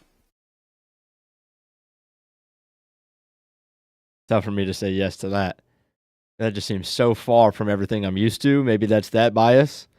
But to think that the Jacksonville Jaguars, that somebody else would be trying to emulate us, a lot would have to go right, Brent. A lot would have to go right. Yeah, and so here's one other thing about this for me, all right? And I think there would be trends back to other teams like the Rams, and I will bring up the Detroit Lions because I actually think, I wrote about this. the lesson here would be, how do you flip a perennial loser if the Jags can get it right? But it would lean back to Detroit because I think Baselli would equal, what's his name up there that I wrote about? All the time in Detroit. No, not Holmes. But actually Gladstone would then equal Holmes. Right. What the heck can I remember his name right now? Somebody will help me out. But, that player that has pride in the organization being a part of it, trying to fix it, that's really where the Jags with Baselli have, in my opinion, mimicked that. And then with Holmes Spielman and Gladstone, there is a little bit of a combo. Spielman, thank you. Chris Spielman. I don't know why I couldn't think of it, but I couldn't think of it at the moment. And so maybe that's part of where it's like, hey, if you're the Cleveland Browns, if you're, who knows, the Tennessee Titans, if you're a team right now that's just not winning, you're like, hey, maybe we do have to look in this and we got to kind of like, we got to build inside out with people who really are passionate about our organization. If this works with Tony, like maybe that becomes a real big thing. And then you look at all the analytic stuff with Gladstone and everything else. And by the way, the thing that you could copy with the Jags is much like the Jags copied with the Rams is, hey, we're going young. Like maybe the Raiders, it doesn't work with Pete Carroll. And the next thing they say, hey, it's working in Jacksonville. It worked in the Rams. It worked with Detroit. We're going young. Sure, yeah. Instead of old, So there are things that could be in place that some would view, and again, I think revolutionary is a big word. It's a really big word, but that you could pretty much copycat, blueprint other things from this organization if it works over the next decade. Boy, that would be nice to say. Be nice to say if the Jaguars could have other people trying to raid the way they do things and also the people that do it for them, which really is the next evolution of this, is can you have people calling for the Jags coaching staff? Do you have Campanile? Do you have Udinski being head coach candidates down the road? We thought it could happen with Press Taylor, quite frankly. We did. We thought it might happen with a guy like Mike Caldwell. If you go back to 2022, could that happen? We were talking about those things because success breeds that. But the Jags would love to have those kind of problems because success would mean it is here in Jacksonville. All right, noon hour. We're going to talk about Trevor Lawrence. Daniel Griffiths writes about him. That's coming up next. And also a little bit fun with the Yardline Yoda stuff from the last month or so. Still on the way. We're live from Jacksonville all the way to Southwest Florida. Year number 1 in the books for the Action Sports Jax 24/7 network. We've got a whole lineup today and all weekend long. You can always check it out, actionsportsjax.com. Action News Jax now on the smart TV and Action News Jax app as well. Who knows? Maybe we'll get an Action Sports Jax app sometime down the road as the evolution of this project continues. If you don't see a pit, it ain't legit. When you hear that, you think Bono's Pit Barbecue, a staple in Northeast Florida now for 75 years. A place that feels like home with friendly service. A meeting place for friends, family, or business occasions. On the menu, the corn nuggets are a favorite in our house, but there's something for everyone. Sandwiches, platters, salads, sides, desserts, and family feasts. You see Bono's all over the place in Northeast Florida. You know, there are almost 20 locations in the Jacksonville area now, so stop on by, sit down, and dine in with Bono's. You can also take it to go. There are drive-thrus in many of the locations, and they have delivery options too. Just download the Bono's app to make things easy. I signed up for the loyalty program, and you can too, to get special offers. If Jacksonville is home, few things feel more Jacksonville than Bono's Pit Barbecue. Celebrate 75 years and many more to come. Bono's Pit Barbecue. If you don't see a pit, it ain't legit. for the game day hustle and every day in between. Juggling my show Jags Social to going under the Friday night lights and a social life, it's a daily tournament. But this ride, MVP status. The all-new 2024 Lincoln Nautilus isn't just my car, it's my personal locker room, office on the go, and VIP lounge on wheels. Let's talk tech. My profile remembers everything from customizing my dash display to setting the ambient lighting and my signature scent. And wireless charging, essential for live tweeting scores. Whether I'm packing for a beach day with friends or heading to the gym, there's space for every passion. After dominating all day, this becomes my recovery zone. The massage feature is like having a personal PT on call. Life's a non-stop game, but with this ride, I'm always on my A game. The 2024 Lincoln Nautilus. Drive your passion. You trust CGC to make your water great, and now you can trust CGC with your plumbing needs as well. Fast, convenient scheduling, licensed and insured. A quick call away at 904-552-1242. You never know when you're going to have an issue with a shower, toilet, or maybe it's a sink that sometimes is easy to fix. All right, let's be honest.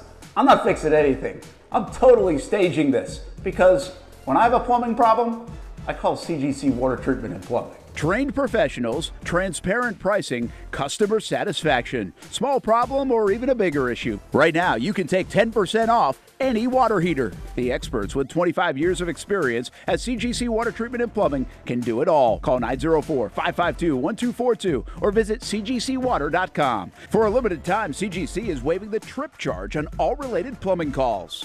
CGC Water Treatment and Plumbing, an authorized independent Connecticut dealer. Florida license number CFC 1432579.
It's the place we party in football season with Jaguars All Access. Welcome to String Sports Brewery, everybody. Say hello to our guest tonight. That is Trevor Lawrence. You can bring your party or event to String Sports Brewery in Springfield any day and any time. Rehearsal dinners, corporate events, birthdays. Here at Strings, you can enjoy the inside area and the outside area. Good for any weather, good for any occasion. Watch the games, play the games, shoot some hoops. Beer? Yeah, they have that. Plenty of choices. And sure, this is a brewery, but Strings is also a restaurant, and the food is fantastic. A full menu made from scratch meals. And if you need String Sports Brewery to help with a party at your place, they cater too.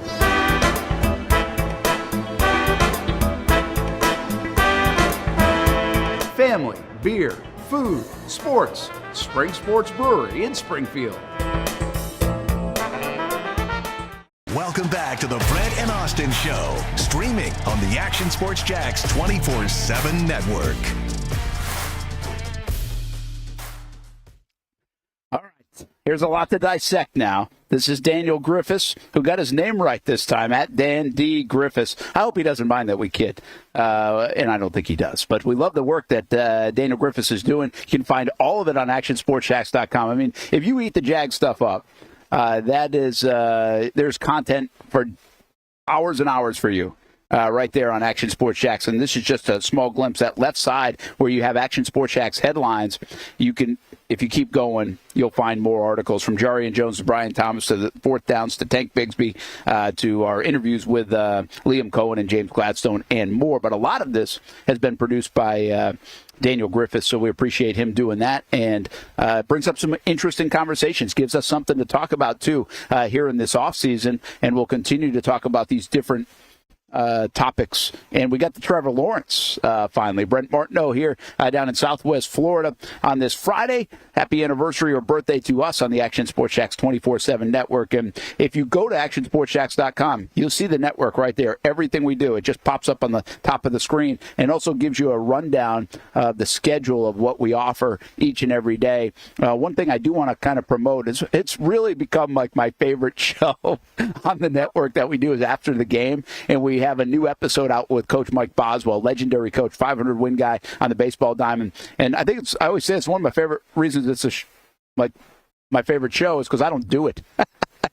Josh Baker does a great job with it, and from Baker Sports, and it was kind of his concept, and we've kind of run with it. And you can watch all the different coaches on there on a playlist on YouTube. You can also check it out on the podcast, but it's up there now, and it will replay throughout the week at different times and different days, like Monday, I think at 1 o'clock, it will replay too. But now you can go find it at your convenience. And I listened to it here on the way to Fort Myers. Really good stuff, and stuff that I just didn't know. I learned something, multiple things each and every time I listened to an episode after the game. So make sure you check that out. Brent Martineau here. Austin Lane in Vegas. Got a big fight tomorrow. Jason Hamby. We got to give Hamby a little bit of a shout out too, because he's a producer by trade and news, and he's really done a great job in the last year of figuring this out in days like today, where we got the lawnmowers and the weed whackers and the hot spot getting thrown into the ocean. He's been able to navigate it, so and gotten a lot better at it. But also had some fun with it as well. And he's got his own show with Stadium Pulse each and every Friday morning at 9 o'clock. And that replays today at 3 o'clock as well. So you can watch it at actionsportsjax.com, and lives on social media. So much we want to tell you about, and you can get and gather, and much more to come. By the way, we have a lot in the works here with this Action Sports Jax 24/7 network. But back to Daniel Griffiths and what he gives us on actionsportsjax.com. And he gives us Trevor Lawrence today. That was a graphic that you didn't let us dissect for too long, and thankfully, because I wasn't going to be able to do it. But this is the last couple of years. Injury riddled, of course, for Trevor Lawrence. Mm-hmm. And the different passer ratings that he has in these areas. What a cool breakdown. By Daniel Griffiths. And there's no way I'd be giving this to you. That's why we asked Daniel to give it to you, because this is a cool way to look at what he does well and maybe hasn't done well. But I really think what it showcases in the 2 years is he's living in a certain area. And I think there's a good thing about that, Hamby, and maybe a not so good thing about that.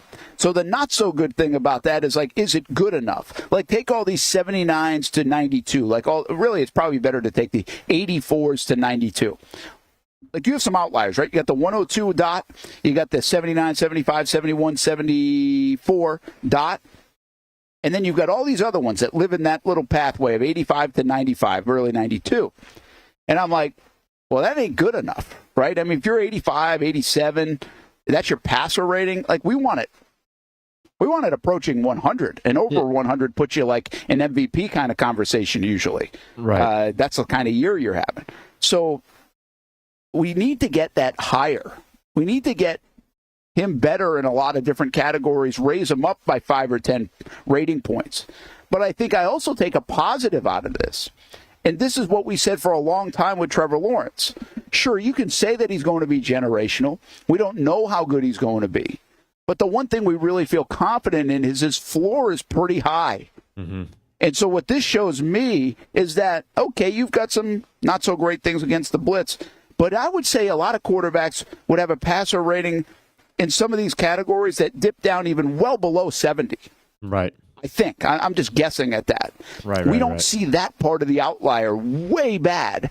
And we see a good chunk of these metrics sitting in a certain area. And again, two ways to look at that. Yeah, it could be better in a lot of those areas, but it also could be worse in a lot of those areas. So the floor of Trevor, I think, is showcased here. And these are during injury-riddled and not-so-great seasons for the Jacksonville Jaguars, too. So I think we have to give it a lot of context. I think Daniel Griffiths does in his article today on actionsportsjax.com. But I believe this is my big takeaway. It's like, all right, raise the floor, man, but also find the ceiling. Can we find the ceiling of Trevor Lawrence? That's really what we're after here in Jacksonville.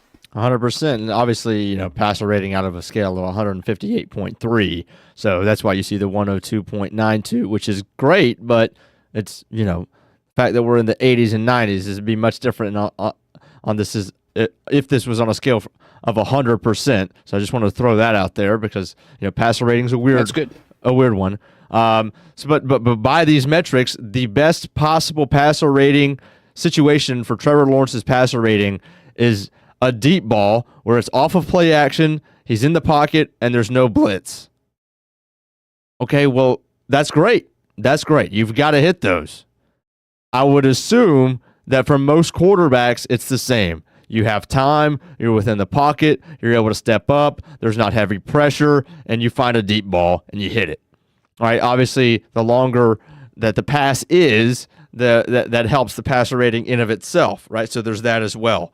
Where we're struggling is against the blitz. Every quarterback struggles against the blitz, right? And we're out of the pocket.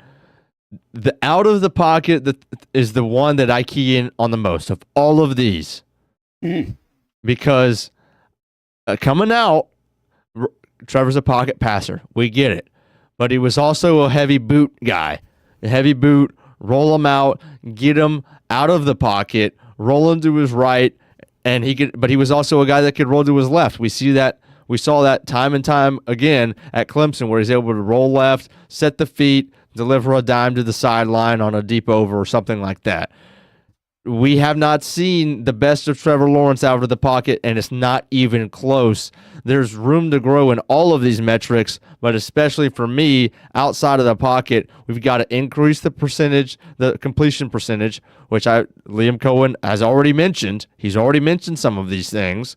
Get some more easy throws outside of the pocket because it's much easier to scan the field. You tell me, if you're rolling out and there's nobody to see over, or you got to see over 6 or 12 dudes, right, who are all 6'5" and above, well, which one's easier? Well, the element of throwing on the run, some guys can do it, some guys can't. Trevor can, so that's why we've got to improve there. Man, I tell you what, I think we're on the same page here. I thought the same thing jumped out to me. There are two real metrics there. Out of the pocket, I think you just hit on, and I'm going to evolve that even more in a moment. But the deep ball, I think we should talk about too, because when you're that good at the deep ball, that's a great feather in your cap, man. Mm-hmm. I mean, that shows where you can get elite. Like, that's often a hard thing to do as a quarterback in the NFL, is to be able to be that good on the deep ball. Now you get Brian Thomas in the mix as well, and now you add to that, and maybe that can even get better if you add the run game and fix up some of these other spots. But let's go back to out of the pocket. And the reason why, I think Trevor actually throws pretty well on the run, but I also think some of Trevor's big mistakes have been been outside the pocket. You think about the Denver interception in the end zone and the Houston interception in the end zone. Those are the plays that really jump out in my head. Okay, Trevor isn't the guy that rolls right and then looks, and throws back across the middle of the field errantly, because that's usually a no-no for a quarterback. He doesn't do that a lot. Where he's had mistakes outside the pocket, I believe, at least in my head, are those two plays in the end zone where he tries to force feed it in instead of just take your medicine and go. So that's decision-making as much as anything else. I don't think that's actually a talent deal. I think that's decision-making. And I do think if you're not going to be good outside the pocket, do you have the ability to be elite? Because we think Lamar Jackson, we think Josh Allen, we think Patrick Mahomes. That's where they are almost at their best sometimes, right? When they are outside the pocket, when they have to improvise, when they are off schedule. So I think it's a little bit of a red flag to see his numbers down there. I also think his decision-making has gotten better as he continues to grow and get experience. The plays that I just referenced are now way in the rear view. And so how can they get him better at that particular metric there outside the pocket? The other things to really talk about in general is to go back to the quote we referenced earlier today with James Gladstone. And that is, schematic adjustments will surface players in other areas. Another light, yeah. In different lights, right, or what he said. So this goes back to Trevor. Remember, I said the guy that came to mind right away is Trevor.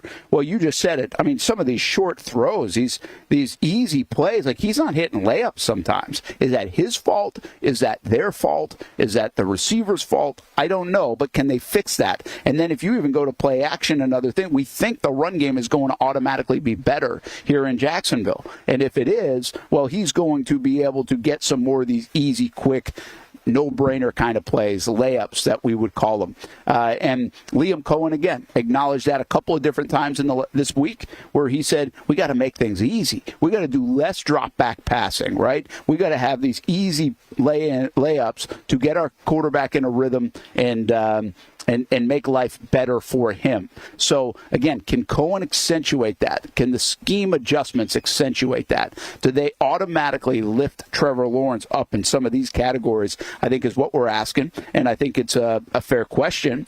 The other thing is there's extenuating circumstances with injuries in a lot of these metrics in 2023 and 2024, so you have to be able to keep him healthy. But overall for me, man, I'm looking at a floor that, yeah, you'd like it to be even higher, but it could be a lot worse. It's really about finding the ceiling for Trevor Lawrence, and can Liam Coen do that? And don't forget, the reason why Liam Coen got hired as a head coach, the reason why he's where he is in his NFL coaching career is because of what he's done with quarterbacks at UMass, at Brown, at probably Maine and Rhode Island, but also at Kentucky and in L.A. His ability to coach the quarterback is really his bread and butter, even more than fixing the run and other things. That's all part of the equation. But his ability to coach the quarterback and get the most out. We thought Doug was doing that. We thought Doug was going to be able to do that. Doug did it to a certain degree, I think.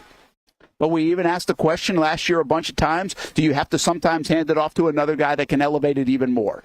And that's the hope in Jacksonville, as that's now been handed off to a guy that can even elevate it a little more, and even in a modern-day way. So we're going to find out. But Trevor Lawrence, to me, continues to be a big winner of this offseason based on numbers, scheme, and the hires that just took place in Jacksonville. And this goes back to something we talked about last week, Brent, is how much is Liam Coen going to get him more on the run, using his feet? And does he want Trevor to play off schedule a little bit more? Because you look at this graph again, where Baker excelled was when he was blitzed, out of the pocket, throwing the intermediate route. Those are the three lowest passer rating metrics that Trevor has right here. When he's blitzed, out of the pocket, because that's off schedule. You're blitzed, you go out of the pocket, and you're trying to find the intermediate route, the slant that becomes the sluggo, or the deep ball that comes that comes back to the football. Right? If you stay low, you go high. If you go high, you come back low. Those become the intermediate routes. That it's a 15-yard throw that's off timing, off schedule, that can be a big breaker for you. Those are the ones that really flip the field, that really change football games. Does Liam want? First of all, that's step one. Does he even want Trevor to lean into that? Or is the focus going to be, let's shore up some things, let's change some things so that you don't have to be? Because that's fine. If you don't want him to be that, he doesn't have to be. Like, you can get better at the other things so that you don't have to be that. Or is that something that we're going to lean into? Because that would be more than he's ever, like, Doug did not lean into that with Trevor, right? It was the ball's coming out on time, and if it's not, we're tucking and running, or with the intent to run, or we're throwing the ball out of bounds. Does Liam Coen want him to not necessarily tuck in and run it, but get out of the pocket, keep his eyes up downfield, as we see a lot of these other quarterbacks do in National Football League these days, and look to throw it? That if he wants them to do that, how much better can he become at that?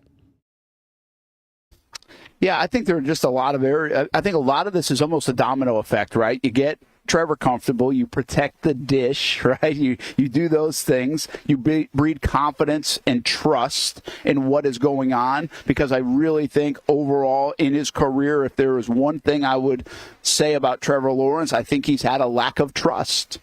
in everything going on. And it started early with Urban Meyer. It started early in 22, not with Doug and the coaching staff, but with his offensive line. If you go back to the first 3 games of 22, it was like pressures on every other play. And so then it became, over the next couple of years, as much as he admired and loved and had the relationship with a lot of these guys and receivers, they led the league in drops for a couple of years. So, like, I just think these are new, and then it became injuries. So what can you trust? And can they get him just playing free and not thinking too much? It's okay. He can think, but just letting it rip, as he says. Can they untap that, right? Or tap into that? Can they find that Trevor? Because here's the deal, man. He's gifted. He can make all these throws. He can do all this stuff. Like, this is not a talent issue. This is not a skill set issue at all. So how much will scheme tap into the real Trevor Lawrence? And by the way, he has to do some of that too. He's got to overcome some scar tissue a little bit. He's got to stay healthy, and he's also got to be able to deliver. Mm-hmm. You know, I thought he was really throwing the ball well in camp. This was really interesting. If you go back to last year, I thought he was really throwing the ball well in camp. We have production meetings for our preseason games, and I remember asking him at one point, I was like, "Are you throwing it the best you've ever thrown it?" And he's like, "Yeah, like, I feel really good throwing the ball." And good. He was coming off injuries and stuff, but he felt confident, loved everything going on. Now, sometimes that has levels of answering that question. What are you going to say? No, yeah, I feel like I'm throwing it like crap. Like, right, no. Right. But you could really tell that it was genuine, is my point. And he felt really good. Well, the flip of the season happens, and quite frankly, he had an unbelievable first half, which people forget about, against Miami. An unbelievable first half. He was awesome in that first half. You're like, holy cow, here we go. And then they threw it 7 times in the second half. They have all the things go wrong late third quarter, early fourth quarter. And then almost that whole thing got even him in a rut because he hadn't even thrown the ball in the second half. And he did not play well the next 3 games, culminating with the Houston Texans game where he really missed some easy throws for a big-time quarterback, or for any quarterback at this level. And so he's got to avoid that. Like, he's got to get off to a fast start. And to be honest with you, I thought he actually corrected himself pretty well after the Houston game. I thought he played pretty well for the next 3 games, but the rest of the team was just around him. So, but he's got to stop those stretches, right? If you're going to play a bad half of football or something, and you're not going to be perfect all the time, that happens to everyone. But he's got to stop the 3-game stretch. He's got to hit the layups. Mm-hmm. And I really think it's got to start early, and I'm not even sure we'll know in camp, is my moral of this story, is because he was feeling pretty good, and I thought he looked really good coming out of camp. I mean, take what Liam Coen said about the Bucs practices. He's like, man, I was hearing everything coming out of there. It's like they were chucking it against us. Like, that's what camp was. It looked good. With the exception of like the first or second practice. I think he looked bad in a first or second practice, and then after that looked really good. But then it didn't transition into the early part of the regular season outside of that first half against Miami.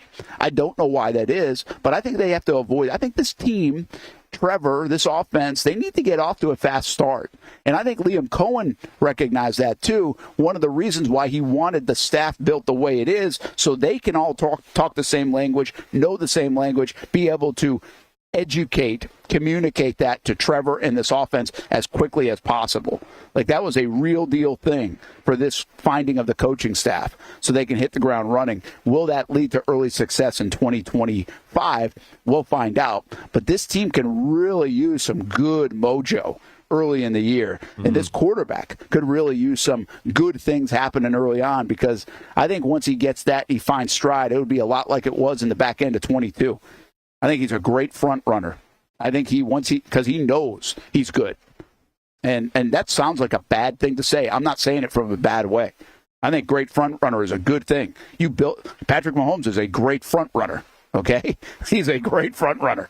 And not everybody's a great front runner, because people get complacent or they dial back in. They can't be consistent. I actually think what we saw in the back half of 22 was Trevor being a great front runner, reversing course on the first half of that season, and then finding his groove. And for some reason, it couldn't fully continue into the rest of 23 and now 24. And there are a lot of reasons for that, not just some reason. But, yeah, it'll be interesting to see. I think September's huge for Trevor Lawrence, quite frankly, Hamby. Yeah, I can't wait for this season, the schedule to come out because, I know we know the opponents, but maybe we get off to going 1-0. It seems like it's bigger now after what we saw last year than ever before because there's just that momentum. And look, we overplayed it as far as it shouldn't have mattered as much as it did, but it felt like it did. It felt like if we would have beat Miami last year, everything would have changed. And it rolled over and it rolled over and it rolled over. And professional athletes, you would hope that that's not the case. But the fact of the matter is we still feel like that. So going 1-0 is going to be huge. Yeah, we'll see if they're able to do it. All right, that is Daniel Griffiths giving us Paint the Play, or really Paint the Player, presented by That One Painter First Coast. And you can find them at 904-643. And I just lost the number. I just had it. Hang on a second. This is the second day in a row. I had my internet go out there for a second here, Hamby. So hopefully you can still hear me. How about just go to thatonepainter.com/first-coast. And I'll get you the number in just a bit. That One Painter, First Coast, Paint the Play, Paint the Player, presented by That One Painter, First Coast. And thanks to Daniel Griffiths. Go check him out. ActionSportsJax.com is the place to go. And you can see all the different things going on with Daniel Griffiths writing for ActionSportsJax.com. We appreciate him contributing to the show. What do we got? Combine quarterbacks here?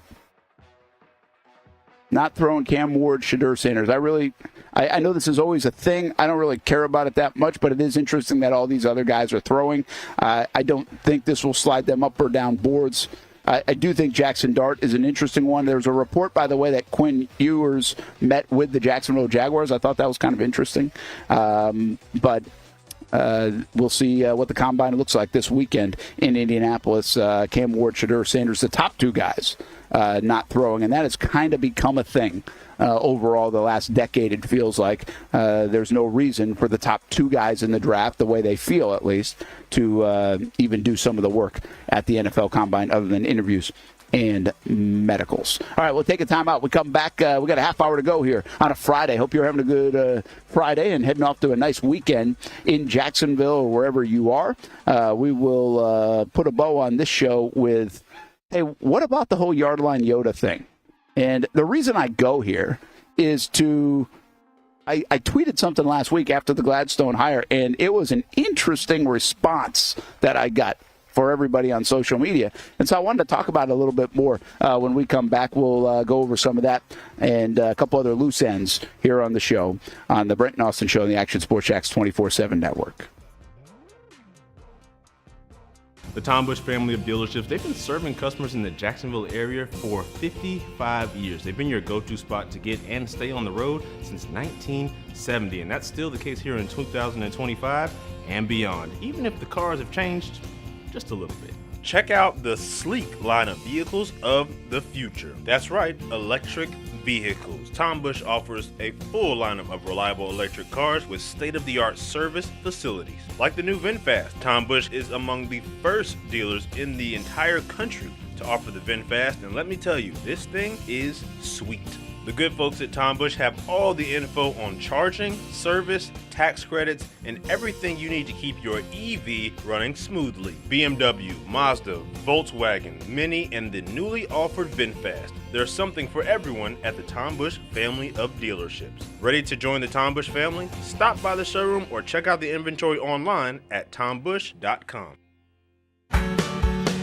People helping people. It's at the core of what Alive Credit Union is all about, and it's been that way for over 70 years. From the start in 1954 to today, the mission remains to inspire financial wellness and give you a financially fit lifestyle. Alive Credit Union and its employees are committed to not only serving their valued members, but also our community here in Northeast Florida. I had a chance to see that commitment firsthand as Alive partnered with our Action Sports Jax 24/7 team to bring you Armada men's and women's soccer broadcasts. Inside the 18, it is a shot, and it's a goal! Chloe Chivers! And that connection to the community continues with Alive Credit Union's support of the Police Athletic League of Jacksonville. Alive Credit Union's commitment to our community also involves serving the financial needs of all first responders through the recent merger partnership with City and Police Federal Credit Union. Join the community and become a member of Alive Credit Union today. Find out the many ways you can be inspired in financial wellness at alivecu.coop. For 60 years, the Bob Hayes Invitational Track Meet has provided competitive events, and we're also happy to provide scholarship opportunities too. Join us for the annual Hall of Fame Gala March 13th at the Potter's House and at the James Day Middle School Meet at UNF March 14th. There they go. And don't forget the annual Bob Hayes Track and Field Meet at UNF Saturday, March 15th. Get tickets and info at bhitm22.org. For vendors and partnerships, call 904-222-1075. I'm ready to show my hand, ready to take a stand. Wait on a sign above, and I am ready, ready. 'Cause I just live for the game. 'Cause I just live for the game. 'Cause I just live for the game. What is the Amelia, if you don't know?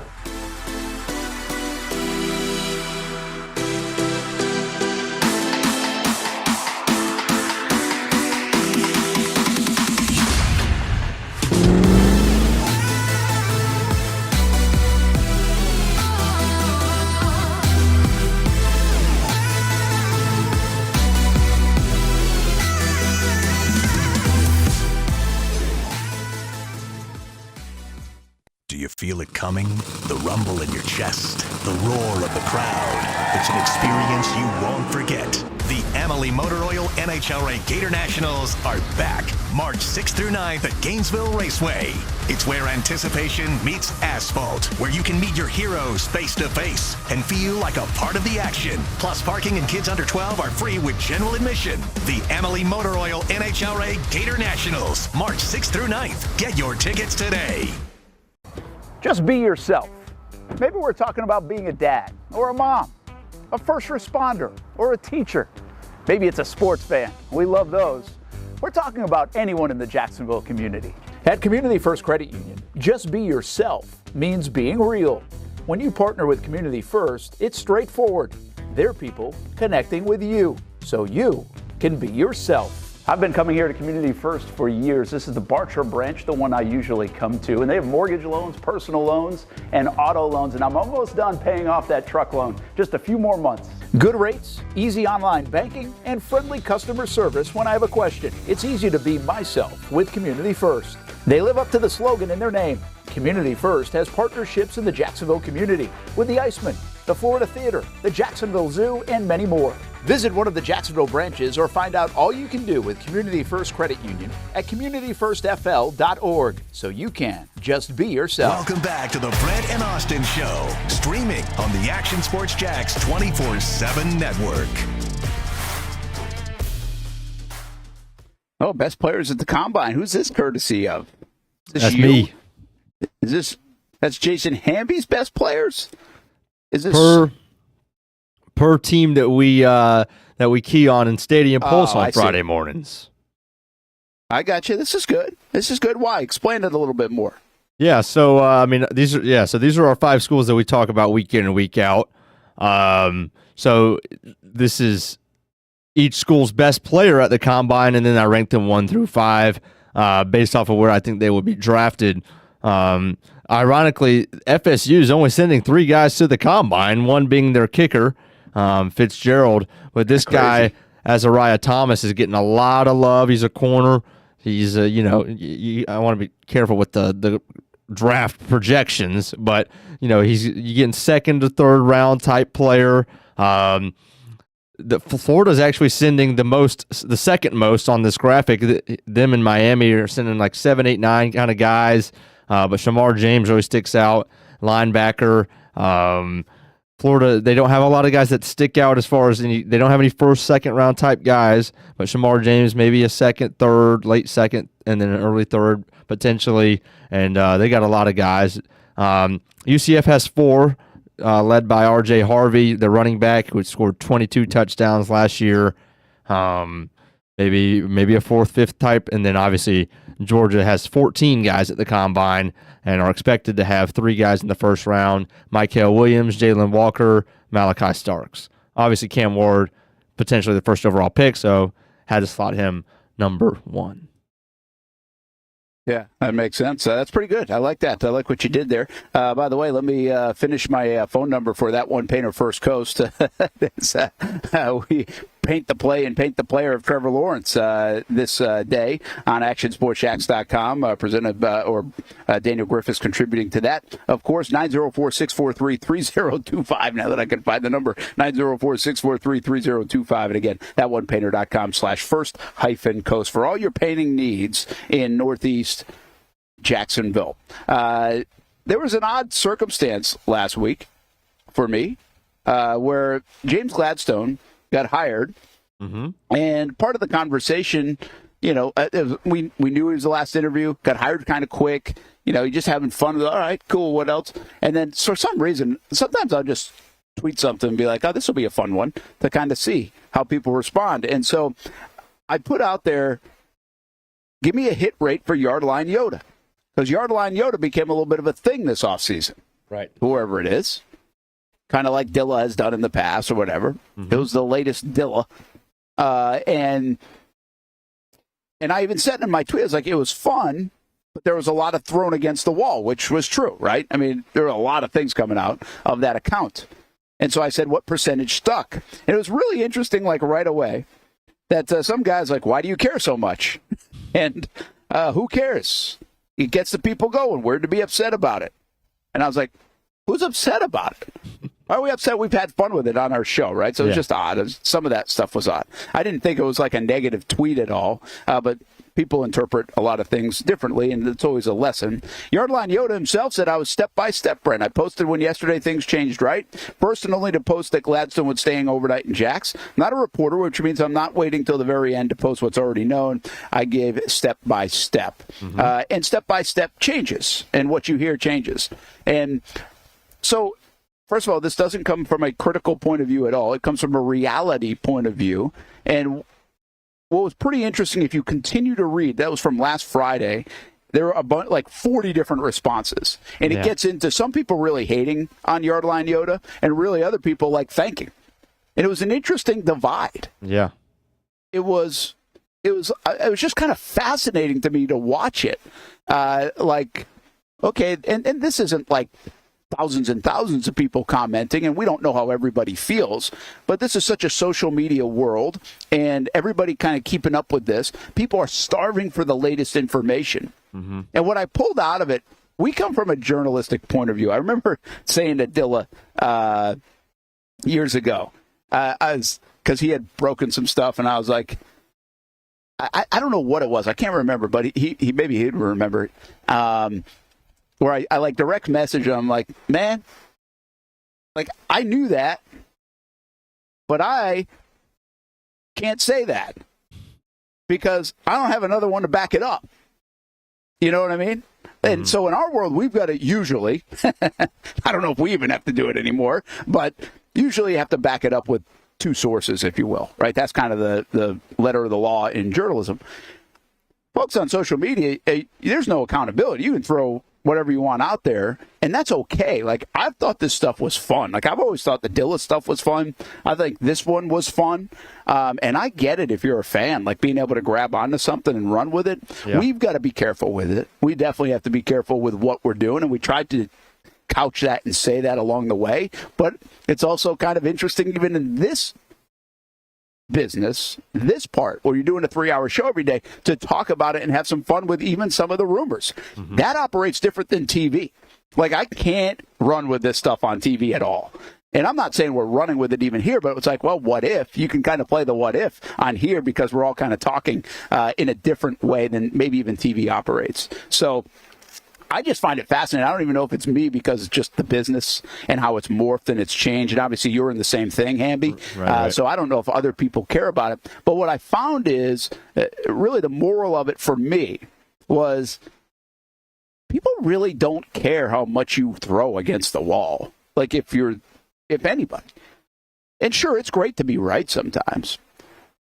But we're not grading people. We're not carrying the scorecard. The scoreboard is not up. Like, we can't really, I have no idea really what the hit rate on Yardline Yoda was. Some people answered with, hey, he deleted like all these other tweets, or whatever else. Like, I don't know. I didn't pay attention to that degree. But it's kind of like the Schefter and whole Schultz thing. What I really want to say is, like, nobody cares, man. They just want the information. They don't care that you gave it or you gave it. You guys care about it, but we don't. And they don't. And the fans don't. The people don't. They don't care if it came from me or somebody else in another station or if it came from Yardline Yoda or Dilla. It's like nobody's keeping track of that. And I think we in our business feel the old way was to keep track. I mean, obviously, Schefter and Rappaport make a living on that and being insiders. But I really feel like our business has morphed into nobody's really paying attention and keeping score anymore. Almost to the detriment, because you can really throw stuff against the wall, even in a reporter kind of way now, that you probably shouldn't. And we had the whole Byron Leftwich thing, which I continue to always give a lot of credit to Dilla. Dilla's the only one that admitted wrongdoing in that he got it wrong. He's the only one that even came out, even though there were like 5 different media folks in town that jumped on that same thing, which obviously probably came from him in the conversations, and rode with it like on TV and on other places and didn't really own it after that. So I appreciate that about him. But even that, it's not like, I mean, there are examples in the past. You go back 10, 12, 15 years of these kind of things, and you're wrong on it, like you lose your job. Right. Like, that ain't happening. Like, that doesn't happen anymore. It's just a different world. And so this is not get off my lawn talk. This is reality of, like, where we are.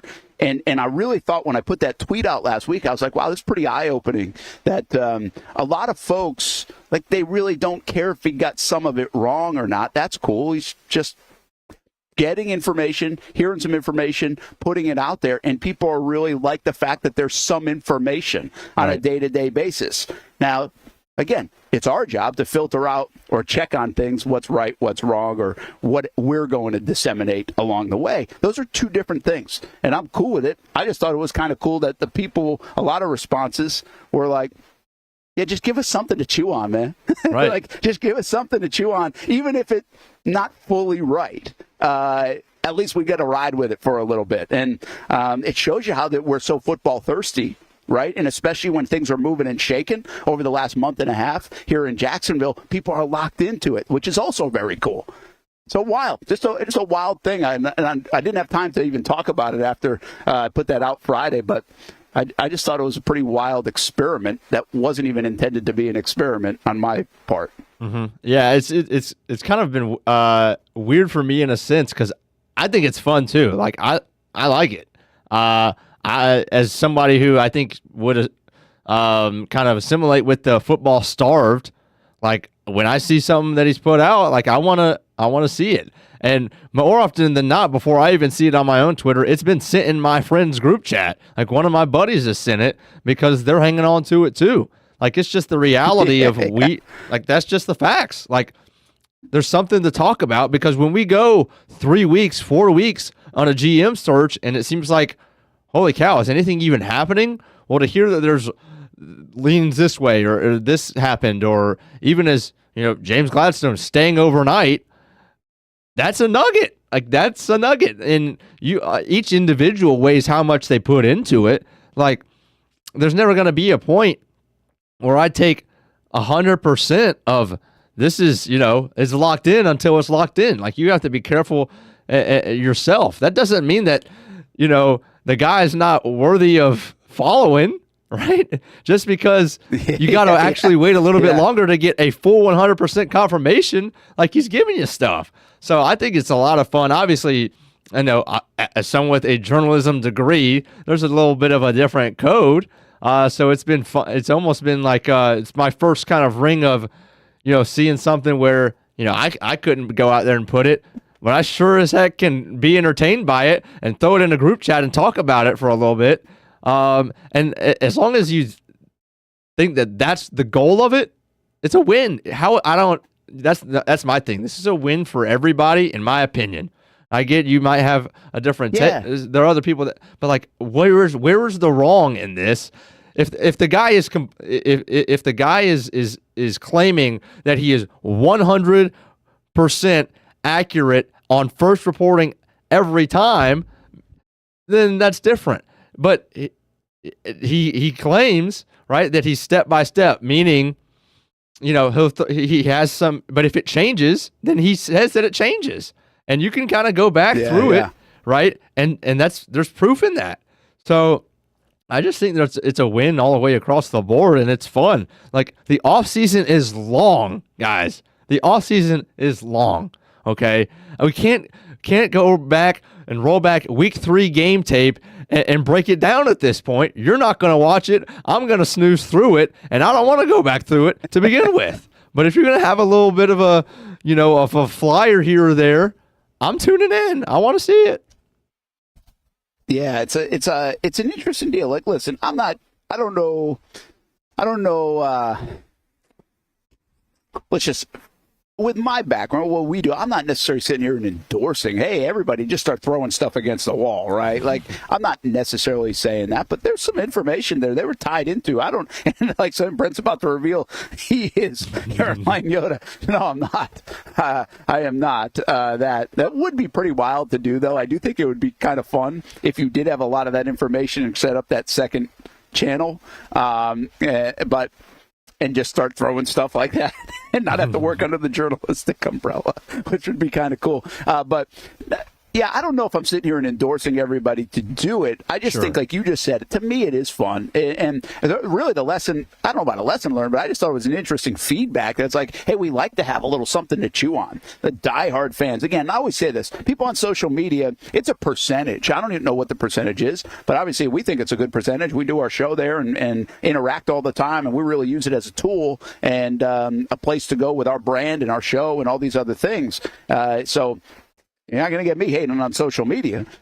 We love it, but it's still a percentage. Like, that person that's listening, diving in and paying attention to our show and interacting with our show is not everybody in Jacksonville, right? It's different than the people that are watching it on TV in our cul-de-sac or wherever you're consuming it in other places. But it's a tool, and I just thought it was pretty wild to see that the folks really wanted to lean on something and get something, because you can go like a week and a half without a lot of intel and a lot of information. And I do think there are even people that, like, if you look at the coach search, that's all eyes on it. You can go almost anywhere in town. People are like, who do you think is going to be the next coach? Who you think they're? What do you think about Coen? What do you think about Ben Johnson? What do you think about that? Like, you get a lot of that. You go to the GM search, and that shrinks the pool, man. Like, the GM search shrunk the pool of that in a big-time way. Like, you're not walking in Publix and people are like, hey, who do you think is going to be the GM? Like, they might bring it up like 4th, 5th, 6th on the chart of questions that you get to. So it's a different animal. But anyway, I think it's good stuff, too. I think you said it. I think it's fun. I think it was interesting to see the feedback, to see that people wanted to consume it. And you also said something else that's, if you do start breaking things in that way, and you do have intel and you do have information, but some of it's right, some of it's wrong, it's interesting to watch where it morphs. Like, I actually think, and I haven't talked to Dilla in a while, but I think Dilla, he had so much information there for a while. And again, thought it was fun. And I think it's a cool thing. I think some people get bothered by it. I'm not really bothered by it at all. But I think the Jags were bothered by it for a while and trying to figure it out, quite frankly. But I even think, and I haven't talked to Dilla, but if you ask him now, I bet he feels some sort of responsibility to get it right. Mm-hmm. Especially coming off the Leftwich thing where it looked like he jumped the gun and whatever else went into that. But because now there's a following there that actually almost everything you say people are going to believe. So then that carries responsibility almost like it does for us. Like, that's the responsibility we carry. That's like, if we're going to report something, people are going to be like, oh, that's happening, right? Unless we say, hey, in my opinion, or hey, this is what I think in that context. But I actually think Dilla has moved so much information along at times where I bet he feels a little bit some responsibility, and I don't think you see as much information coming out of him. And I don't know why that is necessarily. Maybe it's a source, or maybe it's because he does feel some of that responsibility that, hey, I got to make sure I'm not just throwing stuff out there. And I'm not sure we'll get to Yardline Yoda or Pretty Ricky feeling the same way, because I kind of forgot about Pretty Ricky. You're right. So anyway, I just thought it was fascinating. Really, this whole conversation, probably some people would criticize me for giving it this much time, but I just think it's really interesting. I think it's wild to watch, and you're in the middle of it all, too. We all are, as we talk about this stuff each and every day. Fascinating. And the responses to that tweet, which was just meant to be a real fun tweet, were wild to me in kind of the scope of it. But my real thing was like, you know what? I don't think people care if it actually is right. I think they feel like, let's have the next thing to lean on for 12 hours, 24 hours, 36 hours. And that's really our world, right? We want a little info right now, and we want to be able to react to it today, and we want something new, and we're going to lean into it. And I think we watched that unfold over the last 45 days, and that Yardline Yoda account kind of did that and gave people that, even though, again, there's some debate at the hit rate and how good it was. Again, if we had Yardline Yoda's hit rate on the actual tweet percentage, I'd be fired, most likely. I would think. Well, maybe not today, is what I said earlier. But again, that's okay. That's not the same standard. Somebody on Twitter isn't the same standard as like we have, and that's also okay. I think it would bother some people in our world, but it doesn't bother me. It really doesn't. Yeah, I don't come from that lens. I come from more of an educational lens of like, this is pretty wild to watch unfold. And I mean, listen, you go back to the day, I used to spend a lot of time trying to get the information. I spend way less time trying to get information now. First of all, there's way too much stuff going on to do it. But also, you've got to figure out what you're really going to get. And I'm a big believer in this. I've said for years and years now. It's like, nobody cares who breaks the story, man. 3 minutes later, everybody's got it. Right. You know, like it doesn't matter. Like like I'm not getting a raise based on the break. Because 2 minutes later, if you didn't see my tweet and you saw somebody else because they confirmed it or got it 2 minutes later, you're not giving me credit for it anyway. Mm-hmm. You know, if you really want to look at it from a selfish point of view, it's like, well, what the hell am I spending all this time doing that for? What's the benefit? You're chasing your tail a little bit in that respect, unless you're, again, like I say, an insider across the NFL. That's your gig, which came to a head at Starbucks this week. Pretty wild. Schultz would be minus 350. Yeah, minus 350. Well, Austin's plus something, so hopefully he gets the hammer win the underdog, in baby. Las Vegas. Go get the underdog win once again. He was an underdog in his last fight, and he won. So hopefully he gets it done again tomorrow night, 6:30 Eastern time, by the way, for that one. Will be a good time to check in for Austin. How do we watch, Brent? In Las Vegas. What's that? How do we watch? I have no idea. Go to ESPN Plus, right? That's right. ESPN Plus. Yeah, ESPN Plus will be the place to watch. I'm assuming that's where we'll find it. You can find it. We know you'll find it. And hopefully Austin gets the job done. Thanks again for hanging out with us here on a Friday. Hope you have a great weekend. No show on Monday again, but we'll have Liam Coen and James Gladstone coverage in our show window on the Action Sports Jax 24/7 network. Good luck to all the high school teams still playing. Bowls with a comeback win in overtime for the girls. First time ever in the Final Four. They'll play for a state title this weekend. Congratulations to them. Episcopal girls in soccer playing for a state championship, and we'll continue to follow the others. UNF Ospreys playing the ASUN opener on Sunday as March hits this weekend. For Jason Hamby, I'm Brent Martineau. Enjoy the weekend, everybody. Thanks for watching the Brent Austen Show. When it's time to get a new car for anyone in your family, just remember, nobody but Nimnick, the #1 Buick GMC dealer in Jacksonville. Get the latest price breaks on 2023 and 2024 models or the newest 2025 vehicles in the showroom on Phillips Highway or shop online at NimnickBuickGMC.com 24 hours a day. GMC Sierras, Yukons, and the redesigned Acadias, or get the all-new redesigned line with Buicks. It's nobody but Nimnick, and part of the reason why is this is a first-class buying experience here at Nimnick Buick GMC. You're not just a customer, you're a friend. This is about getting a vehicle that best fits you and getting you on the road, and also helping you and your family down the road. Nimnick has a treating you right guarantee, courtesy respect, fairness. The most Buicks, GMCs, and Jacksonville's only Car Bravo dealer, nobody but Nimnicht. Who has put in the most years and stands behind a better experience? Nobody but Nimnicht. GMC. We are professional grade.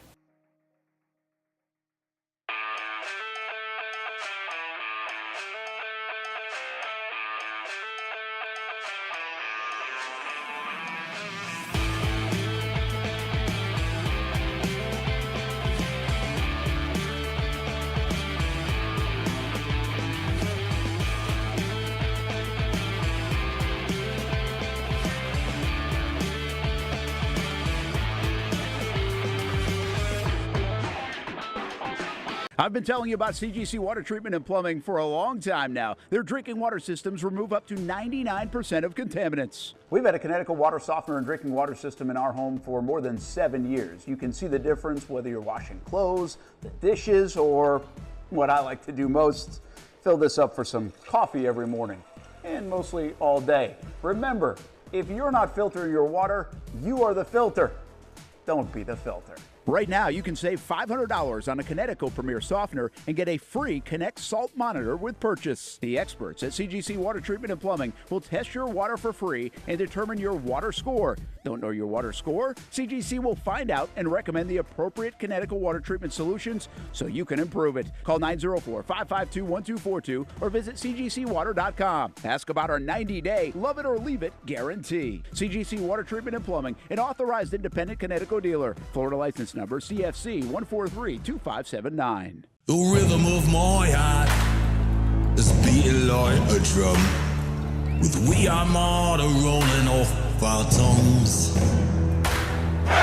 Never will we roam, for we know our place is home. Where the ocean meets the skies, we be sailing. Where the ocean meets the skies, we be sailing. When it comes to trucks, I know exactly what I want. And at Bozard Ford, they make it easy to get exactly that. Let's go make this truck a little more my style. With Bozard Built, I can create my perfect truck right here. Lift kit? Check. Premium wheels? You bet. Advanced lighting package? Oh yeah. The Bozard team works their magic.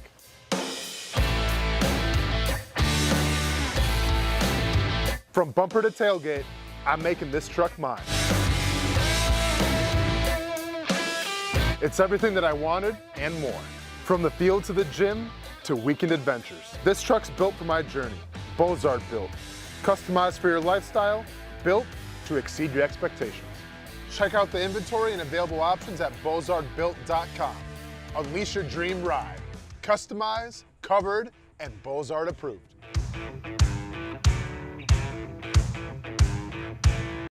If you don't see a pit, it ain't legit. When you hear that, you think Bono's Pit Barbecue, a staple in Northeast Florida now for 75 years. A place that feels like home with friendly service, a meeting place for friends, family, or business occasions. On the menu, the corn nuggets are a favorite in our house, but there's something for everyone. Sandwiches, platters, salads, sides, desserts, and family feasts. You see Bono's all over the place in Northeast Florida. You know, there are almost 20 locations in the Jacksonville area now, so stop on by, sit down, and dine in with Bono's. You can also take it to go. There are drive-thrus in many of the locations, and they have delivery options too. Just download the Bono's app to make things easy.